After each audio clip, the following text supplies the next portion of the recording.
Good evening, guys. Good evening, Gail. Good evening, Alan. Good to see you again, Evening, as guys. usual.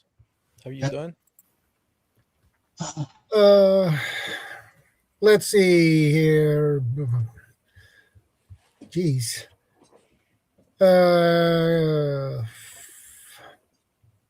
Crew 1351 was popped in a little bit early, very early, actually. Yeah, a bunch of my people, because I was mentioning earlier today, I'll see you guys at this time. And, oh, wait a minute. We're on different daylight savings times. Yeah. And Feeling Grumpy. Clan Wolf popped in a little bit earlier. Jabber the Prepper popped in earlier too. Yeah. Did I miss anyone? Norfolk, you okay? How you doing, mate? The Sofa Survivalist, he popped in earlier, so we'll see if he pops up. Like a sneaky raccoon. Yeah. And Food Forest Permaculture popped in 6:50 p.m. So, but he will probably pop up again. So, and CR, of course, but yeah, and Feeling Clan Wolf Fest. I wondered what was with the start time. Yeah. That's the problem with when we have different time zones and live in different countries, because we change later than you guys do. So well, we used to change the same time years ago, and then some politician goes, "Oh, we need to start even earlier." Why? I have no idea why they do that. I don't even know when do the clocks go forward actually in the UK? I have no idea. I need to check. I think yours is at the end of the month. We change our time 29th. Yeah. This month. Sunday 29th of March. Yeah. Yeah. See, the rest of the world's on the same daylight savings time. It's just that we had a couple political idiots here that said, "Oh, we want to start it earlier in the spring and make it go later in the fall." And it's like, yeah. Hey, Diana, good to see you, man. Them. There's a little bit of I know in Scotland, and especially in the far north, there's a little bit of dispute. Hey, Hugo, good to see you again. CB. When the clocks change, it's darker. Hey, Mike, good to see you. North you are. Yeah. Ken M. Scotty, I don't know. It's on if he's on your side, Mike, Ellen, or your side, Gil. Which one's that? Ken M. Scotty. That's not my side. Yeah. We have also Lorraine Saunders. Good to see you, ma'am. And we have Nick Miller, as usual. Good to see you. Tammy Harder, good to see you too. Yep. Joshua, good to see you. And Angela, good to see you.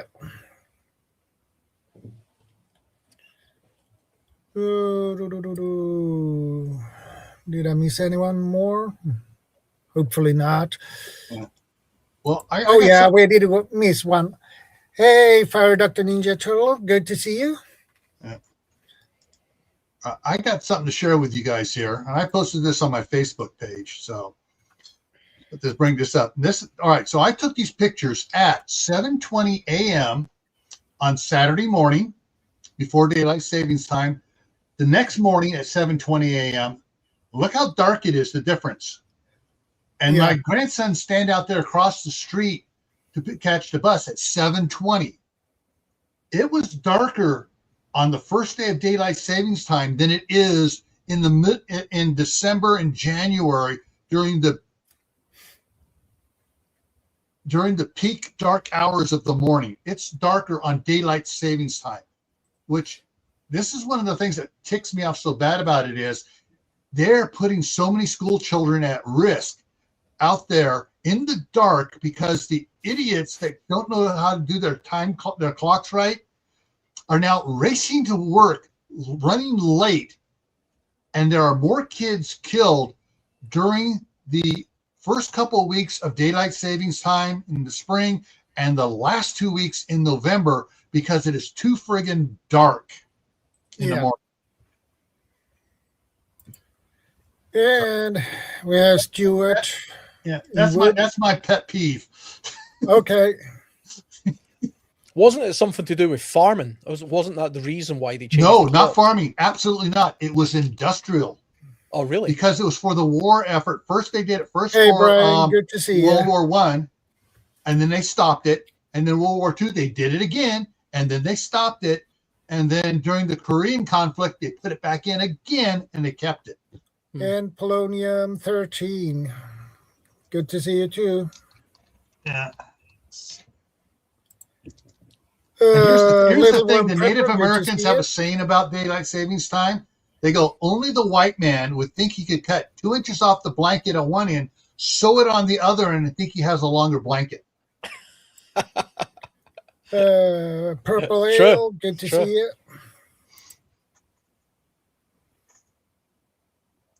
Yeah, I thought it was farming. People saying that in the messages as well. I suppose it sounds better if you say it's to allow farmers to get more daylight in their working day, but I suppose that doesn't really make sense, you know? Farmers hate it with a passion. They fight it every single time because it screws up their entire operation. Especially dairy farmers hate it because it basically they went having to change their delivery time for the trucks picking up the milk, so they got to start now get the cows to start milking earlier. Yeah, it's just utterly. Yeah, I think we have waited long enough. For today's topic, so we jump straight into how to build a prepping community. That is a good question. Mm-hmm. How are we going to build a prepping community? Well, first of all, you need to have some really, really, really, really, really good friends. Talk to them and talk about preparedness. And if they are not prepared already, of course, and ask them if they want to gather and join a community. The thing about communities, building a prepper community, I think the first thing that should be said, in my opinion, because it's only been in the past year I've decided to actively try to become part of a prepping community, if you like, an actual community of like-minded people. So I've got a little bit of sort of experience over the past year of the best way of doing that. And the first thing I'd like to say, because a lot of people don't realize this, you don't need to start the community. You can join the community. It already exists. You know, there's plenty of other people out there who have been doing this for a long time. I didn't start any kind of community. I joined a community. I did it via YouTube by speaking to like-minded people like yourselves. I joined the Discord. I joined the UK Prepping Network Discord, and through a network of like-minded people, over a period of time, you start to realize, okay, we all have these things in common. We all have these similar concerns, and here's the multitude of skills we all have, and then we talk about them when we share them. And that's the beginning of community. But even if you don't do that, you can begin just by, with your friends, neighbors, and family, and you can do it gradually. There's a gradual way of doing this, which doesn't make you sound like a crazy person, and it's based on skills. It is not one night decision. Yeah. No. And you mentioned something a couple times, and that is the key thing that everybody kind of glosses over. They'll say it, but they gloss over what it really means. Like-minded people. Yeah. And there are a lot of different like-minded people out there. I sent Shadow my PowerPoint from when I did this several weeks ago. There are a bunch of different types of groups. Everything from the lone wolf to the LLC corporation prepping groups. And each of the different ones have a different mindset of what they want in their group, what their end goal is, and what they require of their members. So that's one of the things you can say, oh, this group sounds good. You get in there and all of a sudden you realize it's a little too militaristic for me. They are too rigid. They go, oh, we go to the gun range all this time. You got to do this. And you go like, well, no, that's not the type of prepper group I want. And you get to the ones that are really, really laid back and they say, oh, yeah, we got plenty of time. We do this. We have these little activities. We have a sewing bee, whatever, little things that it's like, now that you guys need to step it up a little bit. So you got to find the right niche that you want, that people that are of like-mindedness as far as what they want to get done, how they want to do it, the time frame they want to do it in, and whether or not they're all on the same level. Yeah. Because some of them you'll join a community and it's like, oh, they got these, this is the upper class, they're in charge of everything. They formed it, they rule.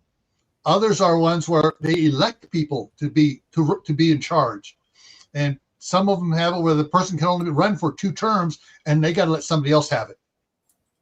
So that's one thing you got to make sure of when you're joining or creating a community.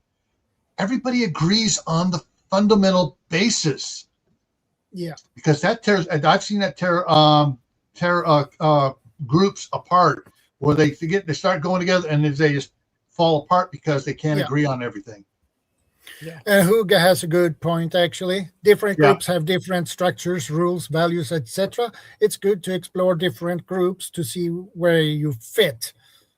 Yep. And I can put up that PowerPoint you made, Gil. Either you can put it up or I can put it up. Either one. Thinking about prep. We can begin with that one. Yeah. Lone wolf. I'm sorry. I laugh about this one because I see so many channels on YouTube talking about, oh, I'm going to be the lone wolf. I got my stuff. I go out there and I can survive by myself until they break a leg or break an arm. Yeah. If you break a leg and an arm, you're screwed. Yeah. Or they wind up getting bit by an animal. Yeah. Something, a possible rabid animal or something. And to me, the biggest drawback of the lone wolf is sleep deprivation. Yeah. How can you stand guard and sleep at the same time? Mike says, so the number one thing to do with the community is don't be a dictator. I have a leadership team on ours, so decisions are never just mine. Mm-hmm. Yeah, that's a good way to set up things. I would do the same. There's definitely an alpha male aspect of certain people who want to take control and do things all of the time, and that can be destructive in a group. So you have to be wary about those kind of people as well. The lone wolf thing, though, I mean, it's good that you're sort of bringing that straight to the front of the table, Gil, because I think that's the number one thing that most people, there's certainly a category of people out there who just immediately think, oh, I'm just a lone wolf, I'm just going to do my own thing. And I know people from my side of the table, the survivalist side, is, which I've always advocated that a survivalist is different from a prepper. And the one thing that we tend to fall foul of is we do tend to have more of a lone wolf mentality as opposed to a lot of preppers do. And like you say, the lone wolf will just die. The lone wolf idea is something of a myth, and you have to remove the notion that you can just fight the world by yourself and you're an island, you can do it all yourself, because you really can't. I mean, human beings are a community species. We're a species of animals that needs community, and the more community that you have, the stronger you are as a larger unit for a lot of reasons. That doesn't mean you can't be independent. That doesn't mean you can't prep and learn skills as an individual. So to my mind, I think like a lone wolf, but I know I'm not going to be a lone wolf. I have to actively be part of a community and contribute something towards that. I'm not going to be the leader of the group, but I'm going to be. I'm going to bring something to the group. Yeah, there was an oxymoron posted in there up there about Amish and Mennonites being lone wolf communities. That is totally wrong. They are not lone wolf if they are a community. Yeah, Lone that's an wolf oxymoron is right there. single individual. Hey, Pilgrim. They Good will to see fit you. into on one of the other categories as we go along. Here's where you'll find the Mennonites and the Amish. Yeah. Number 1, lone wolves plan to go it alone. Number 2, they are usually single individuals. 3, but they can be a single family unit. Explain that, Gil. All right, so like if it was going to be just my family, me, my wife, and my 2 boys, we could be called a lone wolf family. We're not connected with anybody else. And even then, being a lone wolf family, we're going to be short on manpower, because that means somebody's going to have to be up during the night, and during the daytime, the rest of us are going to be doing the work while that person's sleeping. So it's lone wolf is a single unit, whether it's a single family or a single person. Generally, for the most part, I would say 80% of it, it's going to be a single person that are doing lone wolf. When you get to a family unit and the whole family is working together, you're going to get input saying, hey, we don't want to be by ourselves. We need another family. And then you're going to step up to a different level, a different type of group. Yeah. Number 4, generally do not have enough supplies. And I definitely agree with that. As a one person, you cannot carry too much. That slow you down. And if you're alone, you need to keep up the speed. Yeah. Otherwise, if you're too slow and alone, others can get to you much more easy. So that makes that a problem. Yeah. But I want to add, to be a lone wolf, you can do that for a short period of time, like a scouting mission. Yeah. For 1, 2, 3 days, maybe. Scouting mission. That works just fine, but not for long-term perspective. There is a book I really love called Beacon Story, and it's about 2 guys, an old man, mountain man, and a kid he's been training, and they go. They have a place they go to, and when the place burns down, they wind up joining another community, like it says there in number 6. They decide to join a group later because they've lost some of their supplies because of an accident that happened. But it's things can happen. It can happen to change. Some lone wolves don't want to join a community, and they need to realize in the long run, you ain't going to survive as a lone wolf. No. I mean, to me, the idea of lone wolf, a genuine lone wolf, a proper lone wolf, to me is a hermit by himself, completely separated from community, who doesn't want help, doesn't contribute anything, and wants to be left alone. Yeah. Which is fine. I mean, that person can, over a relatively medium period of time, let's say, go about his own business. But at some point, he's going to need help from somebody. Otherwise, like you say, he's just going to die. Whether that be he becomes ill and he can't feed himself, or he's under attack and he can't stay awake long enough. He breaks a leg or something. Yeah. Also, no man can learn everything. Oh, yeah. So if you are somebody who's living in the cabins and you're of the opinion that you're by yourself, you don't need anybody else, are you really telling me that you know everything there is to know about, first aid, making clothes, preparing food, the best fuels to use, construction, building, all those different skills? You could learn a little bit of each of those things, but you're never going to be fully proficient in all of them. Right. I mean, there's just so much out of there. So by knowing people with skills that broaden your survivability, because it's all about survivability after all. Yeah. The more, one of the things I like what you're getting at here, Alan, here in the United States, there is a mentality here that dates back to the early founding of the country of the frontiersmen. that go and the trapper that goes off to the mountains, lives by himself, traps all the beaver or the buffalo or whatever.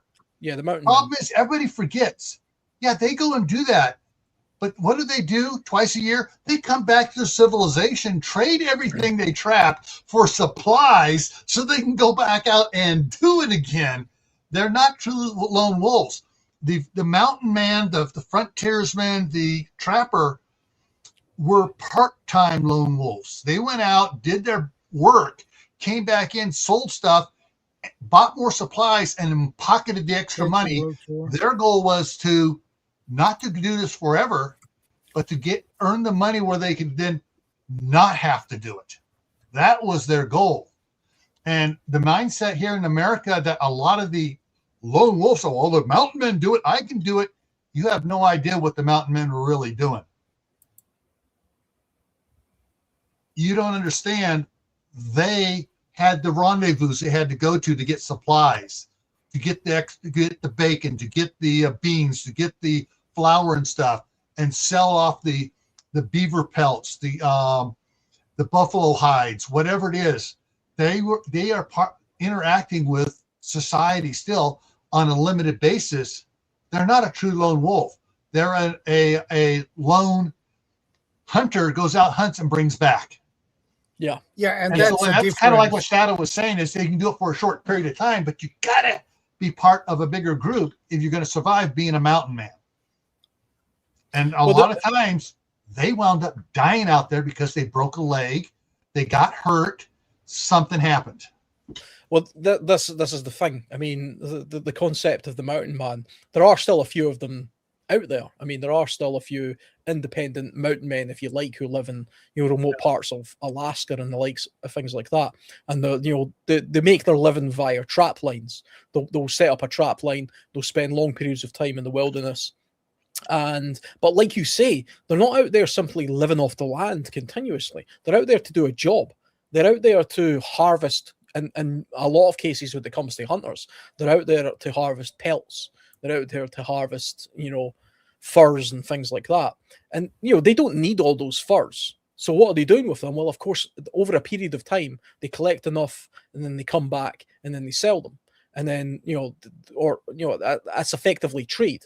So they're selling the pelts, they're getting money or whatever, and then they're buying the other supplies that they need in order to, go through their life. What we have here is a fundamental misunderstanding of what lone wolf is. Yep. Lone wolf doesn't mean lone wolf is, to my mind, somebody who is completely separate from everybody else all of the time. And has a mindset and a belief system that he doesn't require anybody else. Now, that might be true for a short period of time, but it's definitely not. You're going to fall foul of some problems in the near future. That doesn't mean that you can't be completely self-sustaining and independent. To my mind, a survivalist is somebody who thinks kind of like an onion. So it's survival starts with you as an individual. You have to be able to learn to adapt to your own personal survival situation and gather as many skills as possible. And then the next layer up from that is your immediate family, the people who are literally in your household. And then the next layer up from that is your neighbors and your immediate community and other relatives. And then, it might then be the village. And then you by this point, we're already deep into the community. All mountain men have community. I mean, there's a community of mountain men. I study mountain men quite a lot. I spend a lot of time reading about the guys in the Hudson Bay Company back in the day and back in the frontier days, because to me, that's the ultimate survivalism. To me, they're the ultimate survivalists. But they weren't lonely. They weren't hermits. They weren't living out there by themselves and they didn't ever see any other people. They were encampments. They would have encampments of people, and they would go out into frontiers, sometimes unexplored, or sometimes, there was knaves and things. They would go out there, they would do a particular task for a particular period of time, and then they would retreat back and they would sell and trade the spoils of what they were out there doing. And then they would push forward further. And that's how America was effectively colonized, because it slowly but surely pushed further and further west. Right. And that's what happened. And that's what all human history did, by the way, not just the Americas. That's how all human beings originally, I'm very much of the belief that all human beings originated somewhere in Africa, and then over a slow period of time, they pushed out throughout the whole of the world, and they did it that exact way. That doesn't mean they were all hermits, because they certainly weren't, because we're a social species. Yeah, and number 5, can be a threat to others. Definitely. I can agree with that, because they can't carry enough supplies. So when they run out, they need to take it from others. Yeah. Yeah. That's the problem with that. Yeah, being a threat to others is important, because when they run short on supplies, it's like they don't have anything to trade, because they haven't been collecting stuff to trade. And now they're going to be a threat because they need food and they're not getting the food. They can't find the food they need. And they see a group over here and they're going to go, yeah, I got to go steal from them if I'm going to live. Yeah. And that's where they become a threat to others. I mean, and the problem is with a lone wolf like that is they can sneak in and take things without you notice anything, okay? And that is much harder to track one person. And if he get caught, he's screwed. So if he managed to get away, you have a serious problem. Yeah, you effectively have a scavenger predator individual in that case, which is a dangerous individual. I mean, there's 2 other aspects to why an absolute lone wolf could be a particular threat. One is the isolation of that individual will cause them to have some issues. You know, human beings, we know this from many, studies of people in isolation in prison, for example. If they're left entirely to their own devices without human contact, they have various mental problems, you know, and it causes them other issues. And then the other aspect is, if you're separated entirely from community, then what it does is it puts a complete barrier from that individual and the humanity of those other people. So it's far easier for a person who has no personal connection to an individual to cause harm to those people, because he has no personal connection to them. He's separated from that community. It's the othering effect, you know. So if you live in a very small community, even like a tiny little village, let's say you're in a community of 50, over a very, very short period of time, you're going to get to know every single person in that 50 plus community very well. You won't like all of them, but you almost certainly won't want to cause them genuine harm, because you've got that attachment, that communication. You know their name, you know their family, you know their kids, you know, there's even the ones that really piss you off, but you have a personal connection to them, and you'll actually protect them. And that's one of the beauties of community, and that's why human beings have evolved to have community, is because you will go out of your way to protect that community and protect people within that community, even if you don't particularly like them, because an attack on a community is an attack on you, and you feel it like an attack on you. And that's the thing too, even though you may not like them, you may recognize, oh, they have a specific skill set you need in that community. Absolutely. I mean, if you've got that one doctor in that community of 50, he could be the biggest asshole in the world, but you're going to do absolutely everything possible to protect that guy. Or it could even be something like a mechanic. A mechanic, you have 2 or 3 vehicles and you've got one mechanic, that guy's like gold dust. Yes. You know, you're going to do everything to protect him as much as possible. But that's why skills are the most valuable commodity, in my opinion, because the more skills you have, the more prospects you have, the more valuable you are. And nobody can take away a skill. People can take away stuff, but they can't take away skills, you know? Oh, yeah, that is so right. I know a lot of people with no skills, no common sense, and, people without skills can still earn their way, labor security stuff. And if they're smart, they're going to be spending their free time learning skills, because they're going to realize, I need more skills so I can be more valuable. Yeah. And number 6, some may decide to join a group later. Those are the smart ones. Those are the smart ones. The smart ones, but those who are not that brilliant or smart, they will not. And those will be number 7. Yeah, for the most part, they will not survive. I agree. I mean, how long do you guys think an absolute? Imagine a lone wolf. We're in an absolute SHTF situation where there's very few people left in the world, and you've got a guy. Let's say it's a guy, and he's a complete lone wolf, full-on hermit, doesn't want anything to do with Hey, anybody else, Shannon, good to very see you, man. protective of himself, etc. How long does that person live, in your guys' opinion? I personally don't think that person's living more than a couple of years. Yeah, you know, and if they're in, depending on their climate where they're at, it could be a couple Yeah. months. Yeah, and then, Yeah. that fate might not even be just, you know, climatic. That might simply be they push the boundaries a little bit too much in the community that he's near. You know, he steals from the wrong person or does something to the, you know, that community, and that community turns on that person. That's a very real possibility because I mean, these people aren't going to be out in the wilds. They're going to be on the fringes of community or completely in the community. Everybody knows about that sort of, you know, everybody, you know, who lives in a sort of neighborhood that has that one person who, you know, keeps the curtains closed all the time and you never see them and they don't interact with anybody type thing. They just want to be left alone. You can do that all you like, but you know, in a genuine SHTF type situation, that person's going to become, you know, a subject of suspicion at the very least. And that in itself could become dangerous for that person. You know, because that's why back in the days where you had like witch burnings, all of this kind of stuff, that was individual people who separated themselves from the community and they lived on the fringes of community and they wanted to be left alone for whatever reason. And then you would, and then something would go wrong and they would blame that person.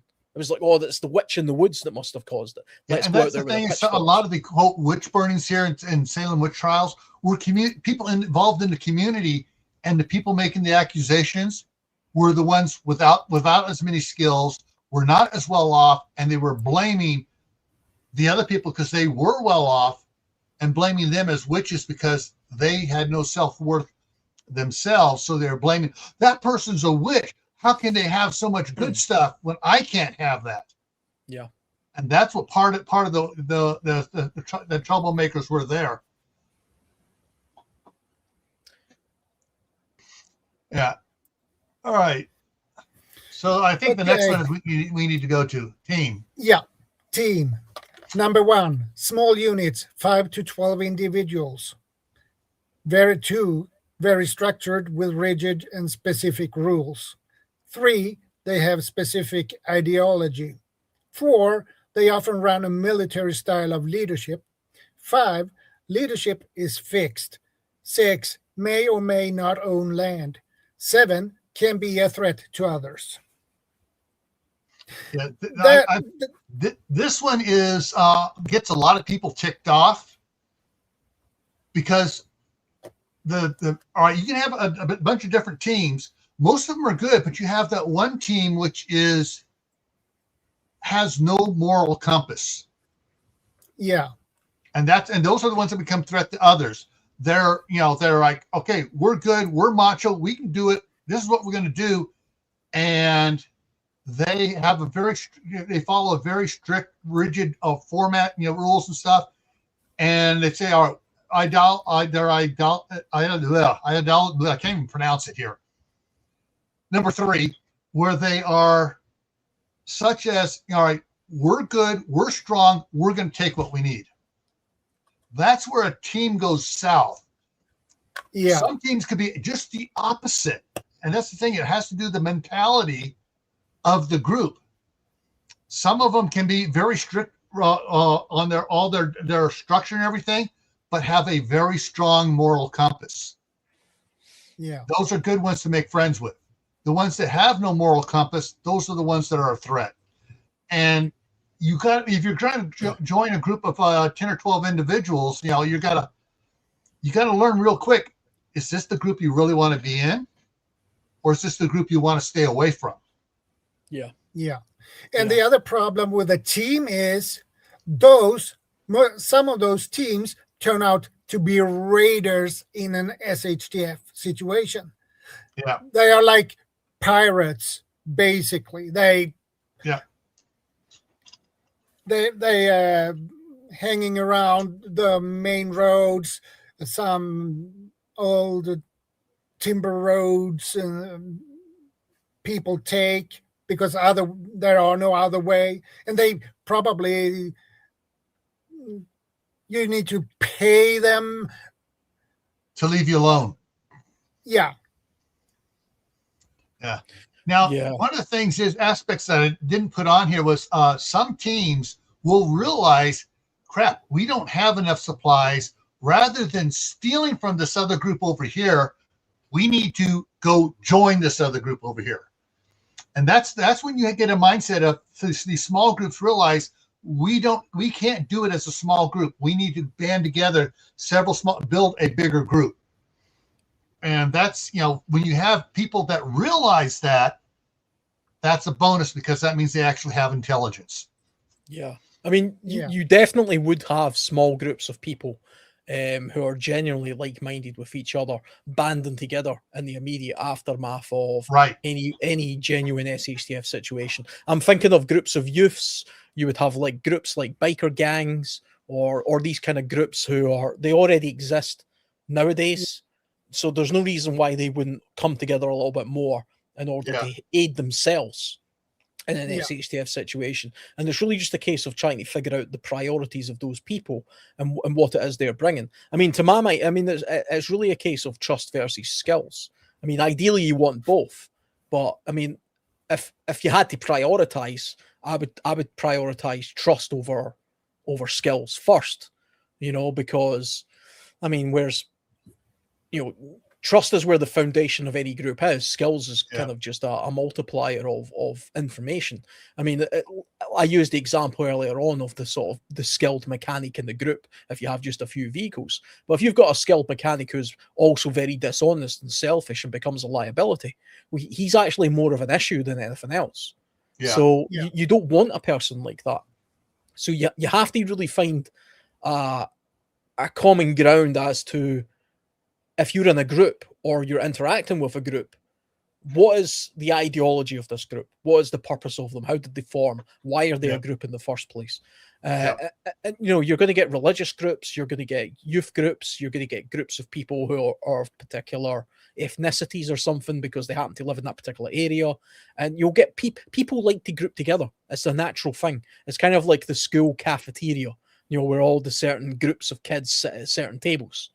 And it naturally happens. It's a natural part of human evolution. The cool kids and the not so cool kids and the nerdy kids, all that kind of stuff. Adults have that as well. But when a group becomes larger than sort of 5 to 12 people, like is marked up here on this slide, then you've got community. I don't really think a community of 12 people is a community. I think that's a group or a team, if you like. Only when it becomes a little bit more diverse and bigger does it become a community. Diverse in thinking and skills and knowledge and age ranges. Then it becomes more coherent and it becomes more functional and it becomes something more akin to what we all live in the sort of modern world. And that's what we want to you want to get to that point. It's all very well and good saying, well, imagine a sort of military group. A group of 12 guys that are in the military and they all have one goal and they've got a leader and they've got a rank system, blah, blah, blah. That's fine. You have that in prison. Yeah. But eventually that becomes a dictatorship and you don't really want to be part of that. No. Because a dictatorship, that can be a big issue. Yeah. For everyone. Because you can't tell that leader your opinion because everything he says is correct. So you can't. So that can be a huge issue. Yeah. Well, I mean, one of the main reasons it becomes a huge issue is because if you get to a point where you have a leader who can't be told anything is wrong, and we see this in the world, we can all identify the world leaders out there who are dictators. Everybody who has a genuine opinion about something that's based on facts is scared to bring that to the attention of the great leader because they want to stay on his good side. And what you end up having is a bunch of yes men surrounding the leader and telling the leader what he wants to hear. and that's when you end up having poor decisions being made, and ultimately that has a corrosive effect on the wider body politic, of any group, whether it be small, large, it could be a country. Eventually, a totalitarian dictator will run down the many in order to, benefit the few around him, usually. Yeah. And then eventually that gets overthrown and you end up in a cycle. And you see this in cultures, certain countries, where it becomes a real problem. I mean, there's people right now who are saying, well, Iran has effectively had a dictatorship for, however many years. Yeah, 45 years of a dictatorship, and it's worked well. Has it worked well? Or has it been massively oppressive to the mass majority of people, which eventually has turned into a point where right now there are bombs dropping on the entire populace because of that situation? So that right there is a microcosm as to why that is a bad thing. Might have took 45 years to get to that stage, but it always ends that way. Dictatorships never genuinely last. Some of them last a lifetime, but they never genuinely last through the entirety of a proper civilization. The most functional civilizations in the world are not run by dictatorships. I want to add something to it. I hope you have seen The Walking Dead. And there is one guy named Negan. He has his so-called sanctuary. If somebody doesn't follow orders, do you know what he do? He kills them. Yeah. And if they retreat because they decide to do it because it's the right thing to do, no, he kills them. That's typical dictatorship. Yeah. And that's why when you're joining a group or putting together a group, you want to make sure that there are checks and balances in place to prevent a person from coming to the forefront like that. Yeah. And everyone, a lot of the comments here are talking about as you're coming together after the event starts. Actually, what we're trying to talk about is coming together before the event happens. Yeah. All right, I think we can go to the next one. Yeah. Okay, that one wound up going over. I don't know why it dropped down on it there, but yeah. So for Wolfpack/Nomads, it's kind of hard to read out. I'm trying to hang on. I gotta bring it up on my side so I can read it here on mine. Where is it? There it is. So we're up to Wolfpack. Okay, so one, Wolfpack Nomads are mobile groups larger than teams. They plan to wander until things settle down. They travel like the nomads of the deserts with their belongings. Some will have livestock with them, sheep, goats, cows, whatever. Chickens. They usually have a set leadership group. And when I say usually, they'll have they'll have the chieftain and his people, but they're not, like in the nomads of the desert, the chieftain can be challenged and nope, you're no longer chieftain. Yeah. And it is a hard lifestyle. Oh, yeah. It's not for everybody. Others will love it and they'll thrive in it. But most people, it's too hard of a lifestyle to be moving all the time. But yeah, so like there will be some of them that are mobile and moving around, but hopefully the nomads and the wolf packs, when they come across a community that's one of the ones we're going to get into a little bit later here, that is established and they're functioning. If the wolf pack and nomads are smart enough, they go, okay, it's time to set these people settle down. It's time for us to join another group. And so, but from I know very few people that want to be in a wolf pack or nomads where they're planning to, when the balloon goes up and it's SHTF or Twaki, going to be wandering around for several years before they settle down. most people are not this type of lifestyle. No, Yeah. it's, I mean, the risk with a wolf pack nomad system is you increase the risk to be attacked by others, Yeah. and you will lose everything basically. Yeah. And where in the worst case scenario, you lose your life. Yeah. I mean, we do. If you take a look at modern society, I mean, we have a strong traveller community in the UK and across Europe. You know, the gypsy community, for example, the traveller community, if you like. They are effectively modern day nomads. You know, they will travel from town to town. They will set up camp in a specific area for a period of time, and then they will move on. So you can live that way. The difference is they're not living off the land. They're living off a particular community for a period of time. And usually the way they do this is, for the most part, I say for the most part, they're contributing something. So a traveller community will roll into town full of caravans, for example, say in my town, this is a thing that does happen here. They'll come into town, they'll put their caravans in a field, and for the next 3 weeks, they're basically going to camp there. And the men are going to go out and they're going to do things like gardening, DIY jobs, roofing, blue collar type work and stuff like that.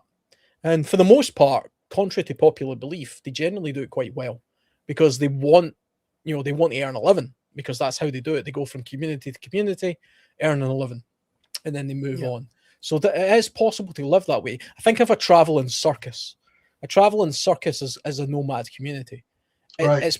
It makes its living by putting on a performance in the place that it stops for a period of time, and that's how it feeds itself.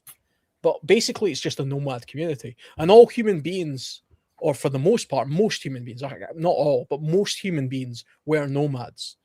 And they did it over a very long period of time, and they progressed out through the entirety of the world as nomads, following caribou herds and other animals and migratory patterns and things like that.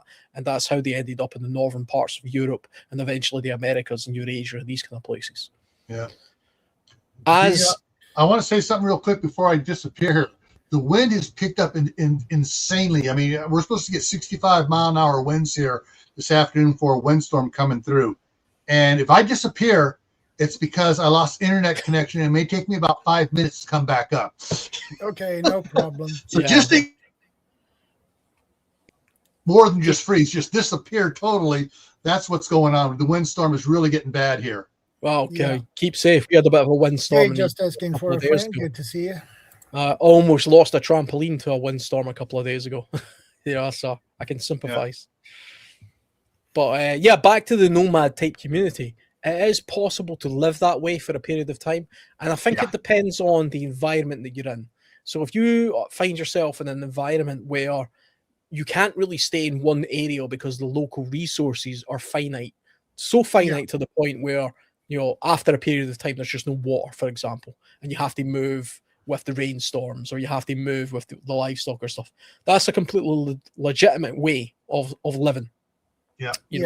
But like you say, Gil, most human beings don't live this way.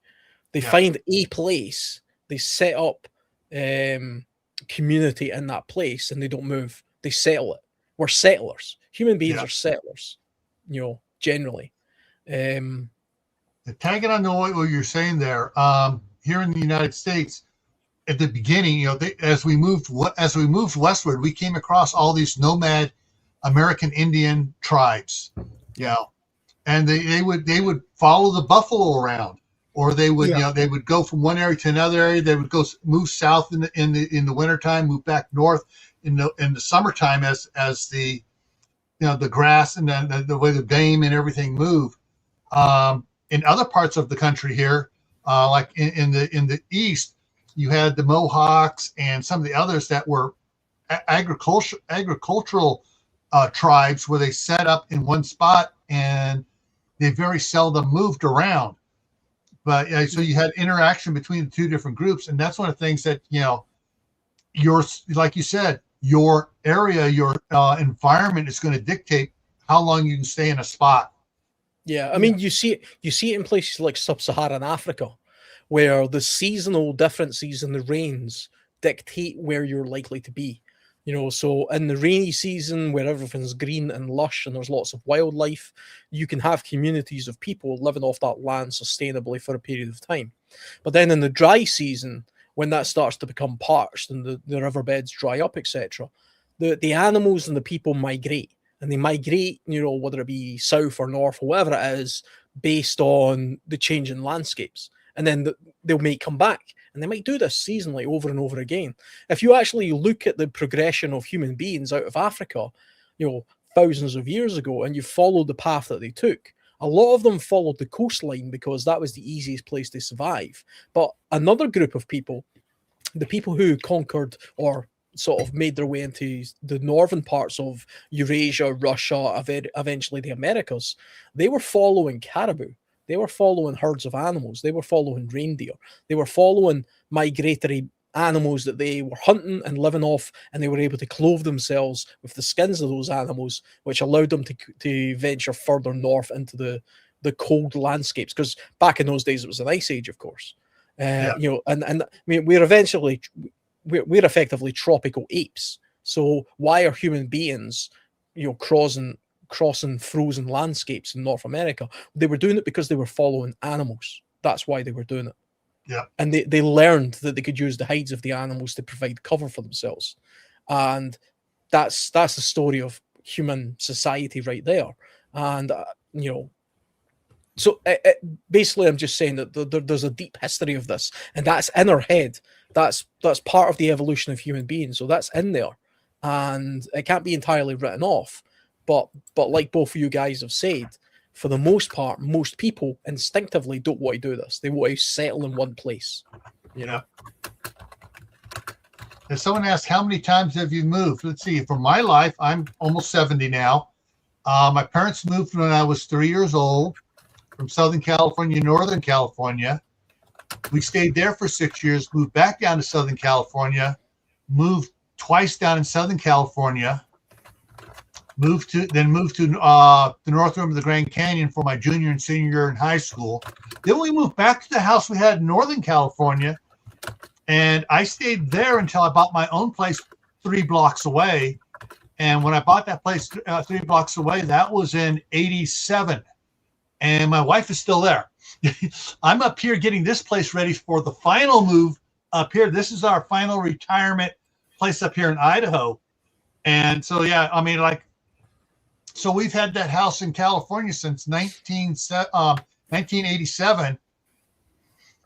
Yeah, we haven't moved much since then, since we put down roots there.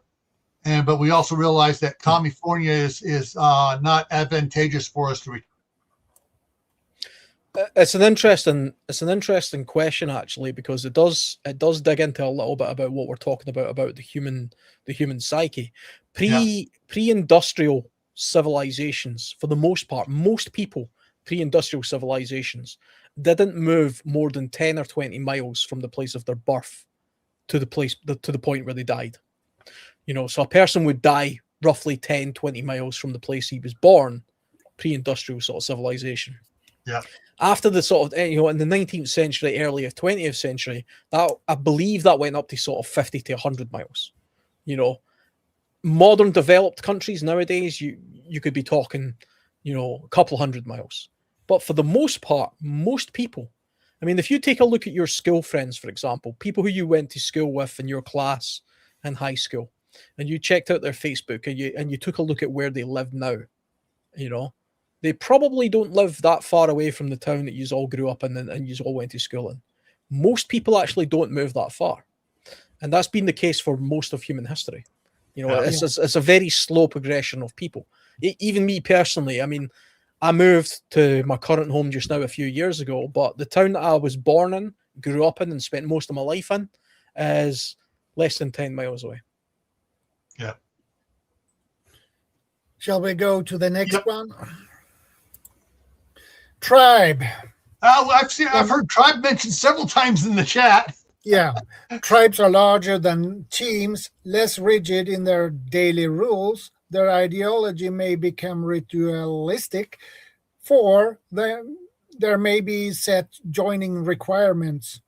5, may or may not own land. 6, usually set leadership.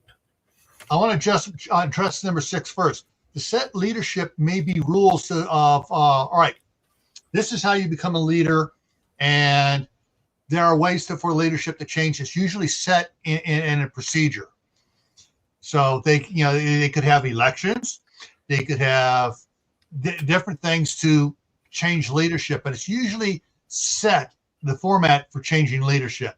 And they usually don't change leaders that often because generally everybody in the tribe is of like-mindedness. Yeah. Yeah, I agree with that. Yeah. Yeah, I mean, a tribe, human beings are tribal. That's certainly true.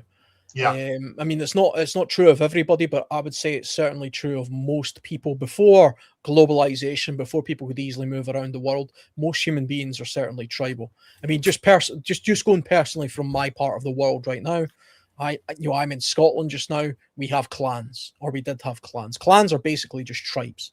A clan is really just a kinship of group. It's a group of people who claim descendants from a common ancestor. That's what it is. It's effectively like a big family. Now, they all come from the same country, but to their mind, it might be 200 or 300 people in that clan, and they have a particular boundary or an area of land that they claim to be part of their tribal or clan territory. And you can marry into the clan, or you can join the clan. You don't have to be related, because that's a different kind of thing. I mean, in fact, you can't. Eventually, you're going to have outside people in order to keep it, from inbreeding, if you like. Yeah. So you have to marry into the tribe. But the thing about tribes is, like earlier we were talking about groups. A group can be a completely diverse bunch of people. Really, it could be 12 random people who they've decided, like, oh shit, we're in a situation like prison, let's group together and look after each other, right? But a tribe is something that generally has a mindset that's entirely similar. They have a common goal, they have a common ideology, whether that be a religion or a mythology or a kinship or a family lineage or something. They're a lot more. They're more like a family than a group of friends. Yeah. Yeah, that's the thing, is a tribe will have multiple families that have intermarried. The Joneses and the Smiths and the Thomases. And so there are a bunch of family groups within it, but others will join into it as well, because they know they'd have to have a diverse gene pool. And as they bring more people in, the tribe can grow and stuff, but you'll still have family hierarchies in there and around. A good example of the Native American tribes, they had a chief, but then they had the war council, which were the sub chiefs. And then you had the shaman or medicine man or medicine woman off on the side who had certain amount of power for certain things. So you had a structure there of leadership, but it wasn't all in one person. It was diversified because they realized it needed to be diversified to keep the peace. Yeah. I mean, having a chief, having a leader is a defining characteristic of a tribe or a clan. To my mind, I don't really like the word tribe because I'm not used to it, but to me it's a clan. But a tribe and a clan. Clans work perfect too, Yeah, I mean, and the thing about a clan is there's more of a social and legalistic unit to that than there is to, say, just a random group of people. They would have a common. They would have a very defined. This is the person who's the leader. He's the chief. He's the clan chief, and below him, the next person in charge it might be a son, or it might be an heir to that chiefhood or whatever, or it could even be a democracy. Some clan structures have democracy where they would vote in clan chiefs. It wasn't done by entirely through family, sort of like a monarchy. It was done separately from that. But I recognize legal authority and a structured system as something that really defines, to me anyway, the idea of a tribe based on just a random group of people. Oh, I mean, sometimes they'll have cultural markers. It could be something symbolic. It could be like, in the case I'm talking about, it could be different styles of tartan. It could be something like oral histories. It could be traditional sort of identities. The Native Americans, there was lots of different kinds of Native Americans. And when you took a look at their individual tribes, if you call them that, they all had something that was easily identifiable about them. It might only be identifiable, a difference to them, but it could be like, the different kind of feathers they wear or something, or the different kind of war paint they wear. Like, something visibly says, oh yeah, he's Comanche or whatever. Or he's Crow, he's Blackfoot, he's Apache, he's Navajo. There was something different about them that they stood out. And even if you take a look at sort of biker gangs, they're almost like a tribe in a way, because they have patches that absolutely make a point of saying we're different from this other group. We might do the exact same thing and look exactly the same way and have the same sort of way of thinking, but we're completely different, and our loyalties are to this, and this is how we identify ourselves. Yeah. And to me, when you're getting to joining a tribe, in some of my mindset on these tribes is the next evolution to a more stable. It's coming up next, but to the next level up of larger, more stable group. Yeah.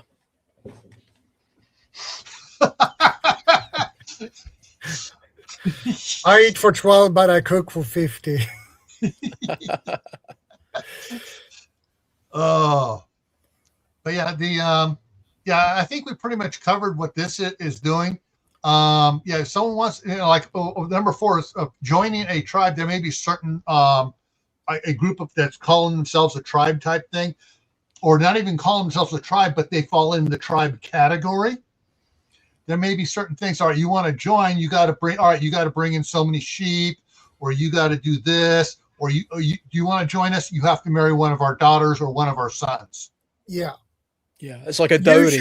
A dowry, but it's also you're making a blood bond there, marrying into it. Well, that's where marriage effectively came from. A marriage was really just a case of effectively legally saying you are now part of this community, this part of this tribe, by your law. Because marriage predates Christianity, and it does that because it was based on tribal sort of union. That's where that came from. The Native Americans, they married into other tribes. Mm-hmm. Mm-hmm. They sent their daughters to another tribe, and they did the same thing. Just like in Europe, between the fiefdoms who maintained the peace. Here, my daughters come, and you take my daughter. We'll take one of your daughters, and we'll have peace between us. Yeah. I mean, when you think about it logically, that's the way it has to be, because that's the way of keeping the bloodline sort of diverse enough that you don't get inbreeding and you don't have problems that way. But it's also a good way of bonding and families together. Everybody knows about the concept of once two people get married, both those families then kind of join together as a single family unit. Whether you get along with them or not, it's a completely different thing altogether. Yeah. But there's definitely more of a bond there than there otherwise would be if it was completely separate. Yep. All right. Shall we jump to the next one? Sure. Village. Villages are larger than tribes. 2, more open in their specific rules and ideology. 3, leaders are elected. 4, there may be set joining requirements. 5, may or may not own land. 6, plan on establishing a community with businesses. Now, with village, there's the before and the after village. Beforehand, people joining together, and they know what. All right, if something's happened, we're going to come together. We're a little larger group.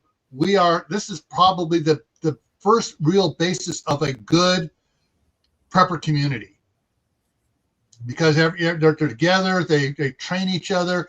Whoever's in charge is elected, not I'm in charge. You will praise me and salute me all the time.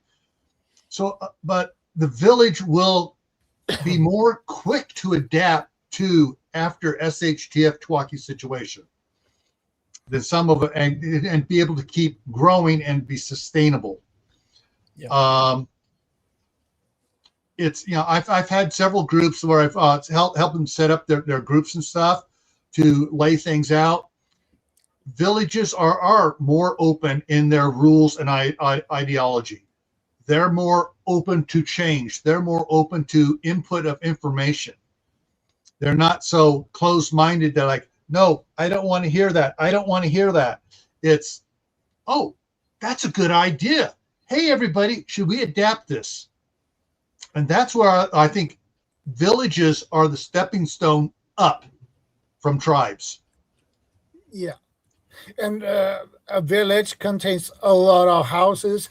It can be 6, 7, or to 10 houses, or even more. It depends on the size of the village and where they're at. The best thing is they all know each other and they help each other out.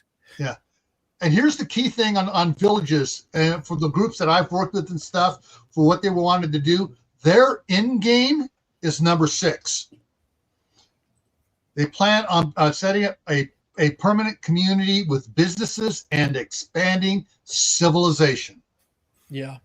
I mean, when I think of a village, to me, a village is it's basically like a small human settlement. It's a place where humans have settled in a particular area, and there's no plan on moving. The village itself becomes the place of community. I mean, it's larger than like a hamlet. It's bigger than a small cohort of people, but it's smaller than a town. Yes. And the strange thing is, a lot of people think cities are like these gigantic things, but really a city usually is just a place of lots of little small villages, all bunched together in one place. They're all unique, and eventually they make up a larger sort of a larger urban area that we would call a city.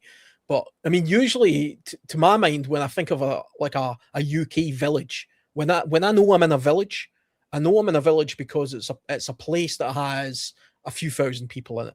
It's a small community, a few hundred, a few thousand at the most. It's not a big town. It's only a few hundred people. And they usually have a much more community-based feel about them. They usually have like a more close-knit, a community center, a building where the whole community can congregate and have meetings, and they usually have a single leadership and a parish board or whatever of people who decide on what the best thing is to do for that village, etc. There's usually just 1 or 2 schools, 1 or 2 shops, a single place of worship, a church or something like that. Yeah. Agriculturally, they tend to be relatively self-sufficient, and they're not particularly large. There's no industrialization, as it were. I almost kind of like, I'm a big fan of Lord of the Rings. To me, a village is kind of, the Hobbit. Shire. Yeah, it's the Shire. It's the Shire. Yeah. It's not so small that it's just a small group of people, but it's not so big that it's a huge town. It's not like it's not a larger village, basically. The elves are in a town, and the Shire is a village. Rivendell is a town. A small city. The Shire is a bunch of little villages in the area there. Yeah. One of the things interesting that you brought that up is most people don't look at Tolkien's maps of the Shire and Brandy Brook and all the other things of hobbits and stuff. Some villages or some parts of the groups had mills, others had blacksmiths, and so as a village from pre SHTF event to afterwards when they're starting to recover and build, one of the first things they're going to be building is probably going to be some sort of granary whether it's has a mule going around grinding the corn or whatever else they bring in, or whether it's a water-powered mill where they can grind flour and grains and stuff like that. That will be probably one of the first community-built businesses, if you will.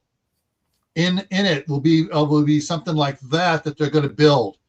They will, a village will come together in the remnants, could come together in the remnants of a neighborhood or whatever, depending what has survived and stuff, and they'll start building their thing and start increasing as they grow in population. But they're like they're saying, they're trying to set up, bring back civilization as far as, okay, we have a tanner, we have a miller, we have a blacksmith, we have a doctor, but it would be more like an herbalist or whatever else. They'll start having professions, and they'll interact, and they will come. They're probably, for the most part, they'll still be doing barter and stuff for several years until they establish some sort of basis for trade amongst themselves. It'll be barter as who needs what. But village is a good starting point for recovery in my mind. It's often the case that villages often appear in a certain location for a very specific reason. It's usually a particular resource of some description. You're talking about things like flour wheels and things like that, or it could be a particular point in a river. I mean, just staying on the sort of Lord of the Rings theme for anybody who follows the lure of that, the concept of the reason why the Shire was settled by the hobbits is because of a bridge. It was called the Brandon Wine Bridge, or Brandy Brook. Yeah, the bridge is basically the foundation of why that village, that settlement, appeared in the first place. It was a very strategic place where a crossing happened over a certain part of the river, and the hobbits were employed to basically protect this bridge and maintain this bridge, and they built their settlement around it. And in exchange for doing this, they would be protected by, a larger kingdom on their periphery that they, over a period of time, actually just didn't become aware of. They didn't even know they existed. They didn't even know they were being protected by an outside body based on the fact that they were just in this one area for such a long time. But it was effectively the Rangers of the North. Yeah. I mean, I am a fan of Lord of the Rings, but I'm not 100% on the lore. But I know it was basically, that was the general concept. That was the general idea if you look into the backstory of it. And that's the same in real life. If you take a look at all the little villages around the UK has a splendid amount of little villages in the countryside still, and they go back centuries. And when you look at why they existed in the first place, it's usually because there's a very particular thing in that place. And it could be something like flint mining. So there was a particular amount of chalk or flint or some other resource that round it became a community of people who lived and worked there, and they became a village, and then they built a religious settlement and a school and a shop, and they're a self-sustained little community. Yeah, that's in the early 1700s here in the United States, before we were the United States. That's how a lot of the communities were built. Gold mine towns and stuff. We discovered coal here. We have all these little rivers coming together. We got a big population of beaver, and so things would develop along that line of what was there. There was the coal mines. There was the iron mines. There were the different things that people did around, and then of course there were the fields for good agricultural use. So they'd have all these farms start showing up and everything else, and then they would have to have a center point for all these farms to deal with as well. And they probably put that around a stream or something as well. Yeah, you see it with the gold, the gold towns and stuff, where they discover gold in a particular area and they build a community just around that one aspect. And that's why you end up with ghost towns as well, or ghost villages, if you like, because, when that one resource disappears, suddenly it has no way of maintaining itself or its own existence. And that certainly happens even in places like the UK as well. Communities have been in one place for a certain period of time, and then for whatever reason, it disperses and becomes something of a ghost village, if you like, and then, you know, moves on to something else. Yeah, and simply just Krista has a point here. Sanitation is always near water. You have to drink, wash clothes, and bathe. Yeah. And that what the thing is on water, it may not necessarily be a river.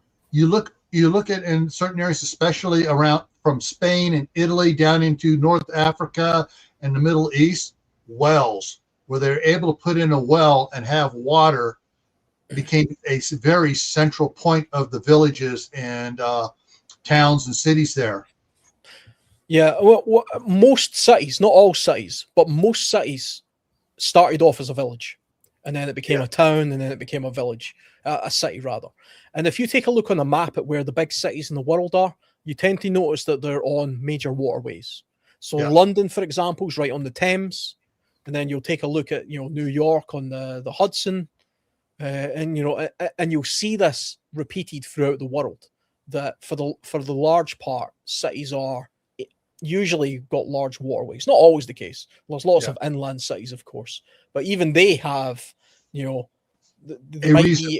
there's a reason for them being there, and it could be something like it's a particularly, you know, climatically sound place close to mountains or near a pass that became a village, then a town, then a city as it grew over time.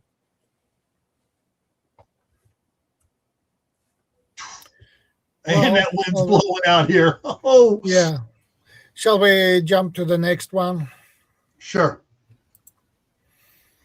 All right, now we're getting to the modern prepper thing and terminologies, and so everyone knows. Oh, a mag! I know what a mag is, and a mag is not necessarily all what you think it is, because once you start getting into the next three that we have to cover here, they change.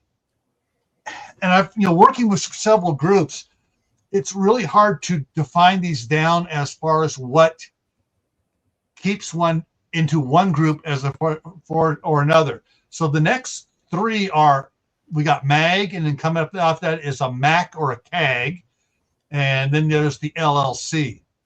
But for a MAG, it's mutual assistance group, and that's what everybody lately has been. Boom. We're going to have a MAG, a mutual assistance group. So this one gets to where it starts to get a little confusing. An established MAG or mutual assistance groups are, in perspective of everything else, are large, but not as large as a MAC or a CAG. They are more formally structured than MACs with written rules. Most are set up as a legal entity. A lot of them are set up as a legal entity nowadays to protect themselves. Yeah. MAG members are more spread out than those of a MAC, because a MAG is a mutual assistance group, whereas a MAC is a mutual assistance community, which means they're more in a small geographical area. A MAG will often own land with buildings on it, because hey, they collect membership dues from their members. So they'll often own land with buildings on it. Upper management are usually permanently in place, although some do have voting, whether they vote them in and out. They may have levels of membership with different buy-in costs for what level of membership you want to do. And MAGs often do background checks. Yeah. So. Yeah, the MAG is the only thing personally I've ever heard of, and you know, because I'm kind of an outsider to the prepping community, even that's something I had to Google last year to see exactly what the terminology of that meant. The concept of it, though, is of course entirely sound. I get it. Yeah. You know, I mean, it does bring up sort of interesting questions. If you are looking to build a MAG, if you like, from scratch, you're going to have to be very wary of the kind of people that you introduce to this MAG. Who are the red flags? who are you building into this group? I mean, and you're going to have to pay particular attention to certain people. I mean, for me, people who are obsessed by gear but have no skills, for example, to me that's a red flag. To me, that's a what does this person bring to the table? Because gear isn't skills, and gear is only useful for the period of time that you need the gear. So anybody can have gear. So your stuff like that, and there's a lot more as well, especially when it comes to people who continuously talk about certain things like weaponry or violence or conflict or something like this. People with extreme ego, people who have watched too many movies and they want to fit a particular character or role that they fantasize of being. Those are all red flags, and you have to be careful of those kind of people when you're building a group from scratch, I find. Or I would imagine, at least. The best thing is if you want to create a mag is you pick people you know well. Yeah. You know what the mindset is. If they are on the same level as you, no problem. Begin with that. And if you want to expand, you need to interview those new ones to make sure that you... Yeah. And that's why we usually with mags and LLCs, they do background checks on new members. They literally have companies that do background checks for businesses. Those same companies will do the background checks for these groups. They want to know about people, whether or not to let them in or not. Do they have a criminal record? Do they have different things? What's their credit scores? And some of these, the mags and LLCs will run these on people to protect the group. Now they set up as a lot of them will set up as a corporate entity, not necessarily an LLC. They could set up as a land trust. They can set up as a S corp, but they'll set it up so that when the group buys some land, the group owns it, not any one individual in the group. Yeah, I mean, a group would have to have healthy sort of shared responsibilities. As opposed to just somebody who's there purely for some sort of egotistic role. This is set up before crap hits the fan. The mags and stuff usually have several hundred members before SHTS happen. This is not afterwards. This is before. These are all before it goes. Yeah, and it's a tricky thing because, I mean, we're probably going to get into the sort of OPSEC side of it as well. If you're recruiting for a mag, you really don't want to be spreading your net so far and wide that you end up with people who can't keep their mouth shut about exactly what it is you're doing or what's going on. Plus, you're going to have, if you're talking about excluding certain people, you're going to have a whole group of people there, if they want to be part of it, who are excluded, who are now particularly annoyed at the fact that they've been excluded for whatever reason. So and who's making that decision? And the thing is, though, most mags and LLCs and stuff, when people are through whatever means they have of people becoming interested in them, don't know where they're setting up. They don't know where the property's at when they're doing the background checks on them and saying, nope, sorry, you don't meet our requirements, and they don't know where these people are set up at. So they are cut off not knowing, oh, I'm mad at these guys, I'm going to go to their location. Well, they don't know where the location is. Vanessa Kitty has a question. So if I already have clearances with our federal government, are you still going to try to repeat? What they will do is they'll do a simple background check and find out, oh, this person has clearances, had this clearance, that clearance, this clearance. Then they're just going to find out what your hobbies are. Of course, that could be a simple thing, checking out your Facebook or your Instagram or whatever else like that. Some of the background checks are just to find out. They just want to know. They're looking for the red flags. There is a danger with Yeah. I mean, there is a danger there, especially when you take a look at sort of political stuff and things. I mean, how far? I mean, it's okay saying we'll do a background check to make sure that you kind of are on the same level as the rest of us. But what happens if you say, oh, I'm going to do a social media check, and if you're a Democrat, you're not invited, or a Republican, or Labour, or Conservative, or whatever. Yeah. You know, and you start going down a narrow band of excluding people based on some other sort of prejudice that you particularly have. I mean, to my mind, you would try. I'm not a complete sort of invite everybody's one, all that kind of nonsense. You know, you do have to have sort of like-minded people in a group in order to have the best functioning group. But you do also have to have a bit of leeway when it comes to, okay, this guy doesn't have my absolute, you know, opinions. He might have a different religion from me. He might have a different political opinion from me. He might have a different idea of what the best thing to do in an emergency situation is. But he has enough of the other good qualities that he should be invited into the group anyway. You know, you have to balance it out. But you also, like you said, there are some people that have, you know, someone comes up there and their social media, they're espousing stuff. Everyone in your group totally is like, no, we don't believe that at all. We don't want that person near us. So yeah, there'll be some that are because of their outspokenness on certain topics are going to be, oh hell no, we don't want them part of us. We know that's going to cause so much problem afterwards. We don't even want them to come close to us. And generally, anyways, those type of people aren't going to be too much looking for joining a group like this anyways. But there are still going to be some that are just, you know, that when they come in and they do a simple background check, it's going to go, whoa, red flags. What systems? All right, my nephew runs a company where they do background checks on it, and depending what the company that's contracting with them wants them to look into, they